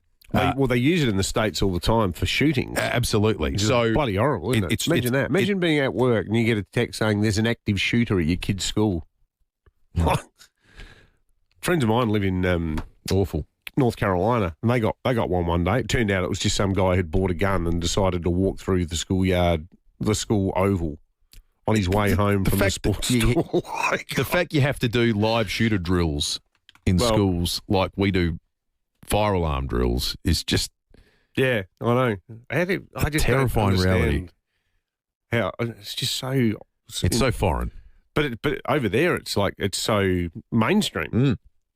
Like it's just part of life. Incredible. All right, it's 10 to 9. We'll check traffic and come back with a little bit more, including the latest fuel information, which is intriguing given the developments in the Middle East in just a moment. Royal Apartments at Kent Town. These are fantastic. Display suite open Thursday to Sunday, 10 a.m. to 4 p.m. Visit royalapartments.com.au. Morning there. Showers across the day. Take it easy on the drive. Uber smash at the bottom of the freeway near the tollgate delays inbound, plus residual delays from an earlier 4-car collision on the freeway at Stirling. Monbreed 2-car smash the Northeast Road at Smart Road, and a breakdown still causing delays at O'Halloran Hill, the Southern Expressway near Majors Road. Camera, 5 Drive, Pasadena. It's Travel Tuesday at Flight Centre. Save up to 71% on a 4-night Osaka stay from $325 per person. Today only. Book at flightcentre.com.au. Adelaide's most accurate traffic on 5AA. The energy today, the amount of people who got up before dawn, walking 1 mile in the shoes of someone that has nothing. Step up to end homelessness. Walk a mile in my boots. Register or donate today. Up after myself. I'm Laura. I swear to help bring your thoughts and design ideas to life, just how you envisioned them, or better. For a team that swears to deliver on quality and service, see By Urban Bathrooms and Kitchens, Adelaide's home renovation experts. The most frustrating thing about having your car repaired after a collision can be the wait. Sometimes months, At FIVEAA Panel Services, the wait is one thing you won't have to worry about. We've expanded our workshop and our highly skilled team. It means we're better equipped to deliver an outstanding outcome for you and your car. RAA and MTA approved, FIVEAA Panel Services work with most insurance companies. So ask for FIVEAA Panel Services and get back on the road sooner. You don't just cook a good barbie, you command it. You're head of the grill, keeper of the flame, sovereign of the snag, which is exactly why your kingdom deserves an Adelaide outdoor kitchen. You can choose the best appliances at a bar fridge, a pizza oven, or make jaws drop with a custom-made concrete benchtop designed as a statement piece. If you had 8 barbecues, you could get all of them built in, thanks to the great people at Adelaide Outdoor Kitchen, hypothetically speaking, of course. They do these indoor concrete benchtops too. They're amazing. Nothing off the shelf. They're all one of a kind. Every piece crafted just for you. No two slabs are ever the same. Experience the Wow Factor range in person at the Seaford Meadows showroom on Farrow Circuit, or contact Adelaide Outdoor Kitchens for more information. Serious hosts have serious kitchens. Build yours with Adelaide Outdoor Kitchens. Visit adelaideoutdoorkitchens.com.au. Formula Honda's end of financial year event is on now, with great offers right across the Honda range. Receive price reductions of up to $2,000 on selected 25-built Honda CR-Vs. Premium engineering, exceptional value, a standard that's a cut above the rest. This is the end of financial year event, only from Formula Honda, and only while stocks last. Visit Formula Honda at Glen Osmond Road, Glen Osmond, or North East Road, Modbury, and book your test drive today. See honda.com.au for T's and C's. 6 episodes in, 2 to go, and the snack bowls run dry. Don't move a muscle with Woolworths. Delivery from 60 minutes, my kind of Woolies. See our website for availability, T's and C's and exclusions. When you're gone, who gets the things that tell your story? Like the classic car you've kept immaculate, the beach shack filled with family memories, or the record collection from your youth. If you don't plan now, it could get messy. Donlan Lawyers specialise in wills and estate planning. From the simplest to the most complex, Donlan Lawyers will give effect to your wishes. For wills and estate planning, visit donlanlawyers.com. Hindmarsh Square, Adelaide, and Ocean Street, Victor Harbour. Knock down, build 2 with Metro Homes. Sell one and move on. Keep the other as an investment. Metro Homes. They do it all for you. David Penberthy and Will Goodings. 5AA Breakfast. 5 to 9. Thanks for all your calls and texts, and indeed everyone watching in on the live stream over the course of the morning, both on Facebook and YouTube. Step up to end homelessness. Walk a mile in my boots. Register or donate today. walkamile.org.au. We'll have a quick look at the fuel situation. It's better to be a member with RAA Road Service. The prices are good, but this is going to be difficult to track once we have the competing forces of peace in the Middle East and the excise reduction being removed. Is it going to be removed? Because Albo yesterday indicated that it might stick around, which would cost another $2.5 billion and would perversely make an interest rate increase more likely. They can't keep it around. Well, what would be I'm reading his quotes. This is what he said outside Cabinet yesterday. One of the things that my government has been concerned about is what practical measures we can take on cost of living measures. We'll make our assessment over the coming days. This is about the 26.3 cent a litre discount. Our expenditure review committee meets regularly. We'll be doing that at the beginning of next week. We'll make an appropriate assessment. So his minister has been softening everyone up to say it's coming off soon. But it seems like he might have his office might have stepped in and said, well, hang on, why would we do that? Well, I mean, he's getting smashed largely on account of things he himself has actually said in those One Nation ads. But, this will be another one. Thanks for nothing, Albo. Yeah. 2 months of cheap petrol and here we are again. That's the politics of it. Maybe they'll be waiting for it to organically drop to a point where the excise comes off and it just stays the same. Well, yeah. So, for example, today the cheapest is Mobile Hampstead Gardens, $1.53.5. So what's that with the excise back on, 26.5 cents? You're looking at a $1.80 effectively. Well, yeah. I don't know. All will be revealed. But, it's. There was a thing I saw last night on, I can't remember if I was watching CNN or Fox at the time, but it was a thing about an oil expert talking about how the world is basically 1 billion barrels of oil short at the moment. And even though the Strait of Hormuz is now open, apparently there's like so many, well, they don't know how many, but there are fears that there could be hundreds of mines floating around in the water. So now they've got to get all the ships out. But then when they're out and they do their deliveries, it's like the milk truck. Then it's got to go back in again the next day to get more of the stuff and then come out again. Yeah. And there's so many ships there.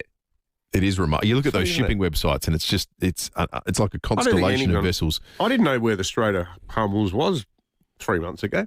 Now Didn't you know do. where Cabo Verde was until about 6:25 this morning either. The cheap diesel, BP Mawson Lakes $1.91.5. Just repeating again, that cheap unleaded this morning. The Mobil at Hampstead Gardens is at $1.53.5. That is all from us. Stick around. Stacey Lee in the chair again for Graham Goodings this morning. So tune in, give her a buzz on 8223 0000. Otherwise, we'll see you tomorrow morning from 6.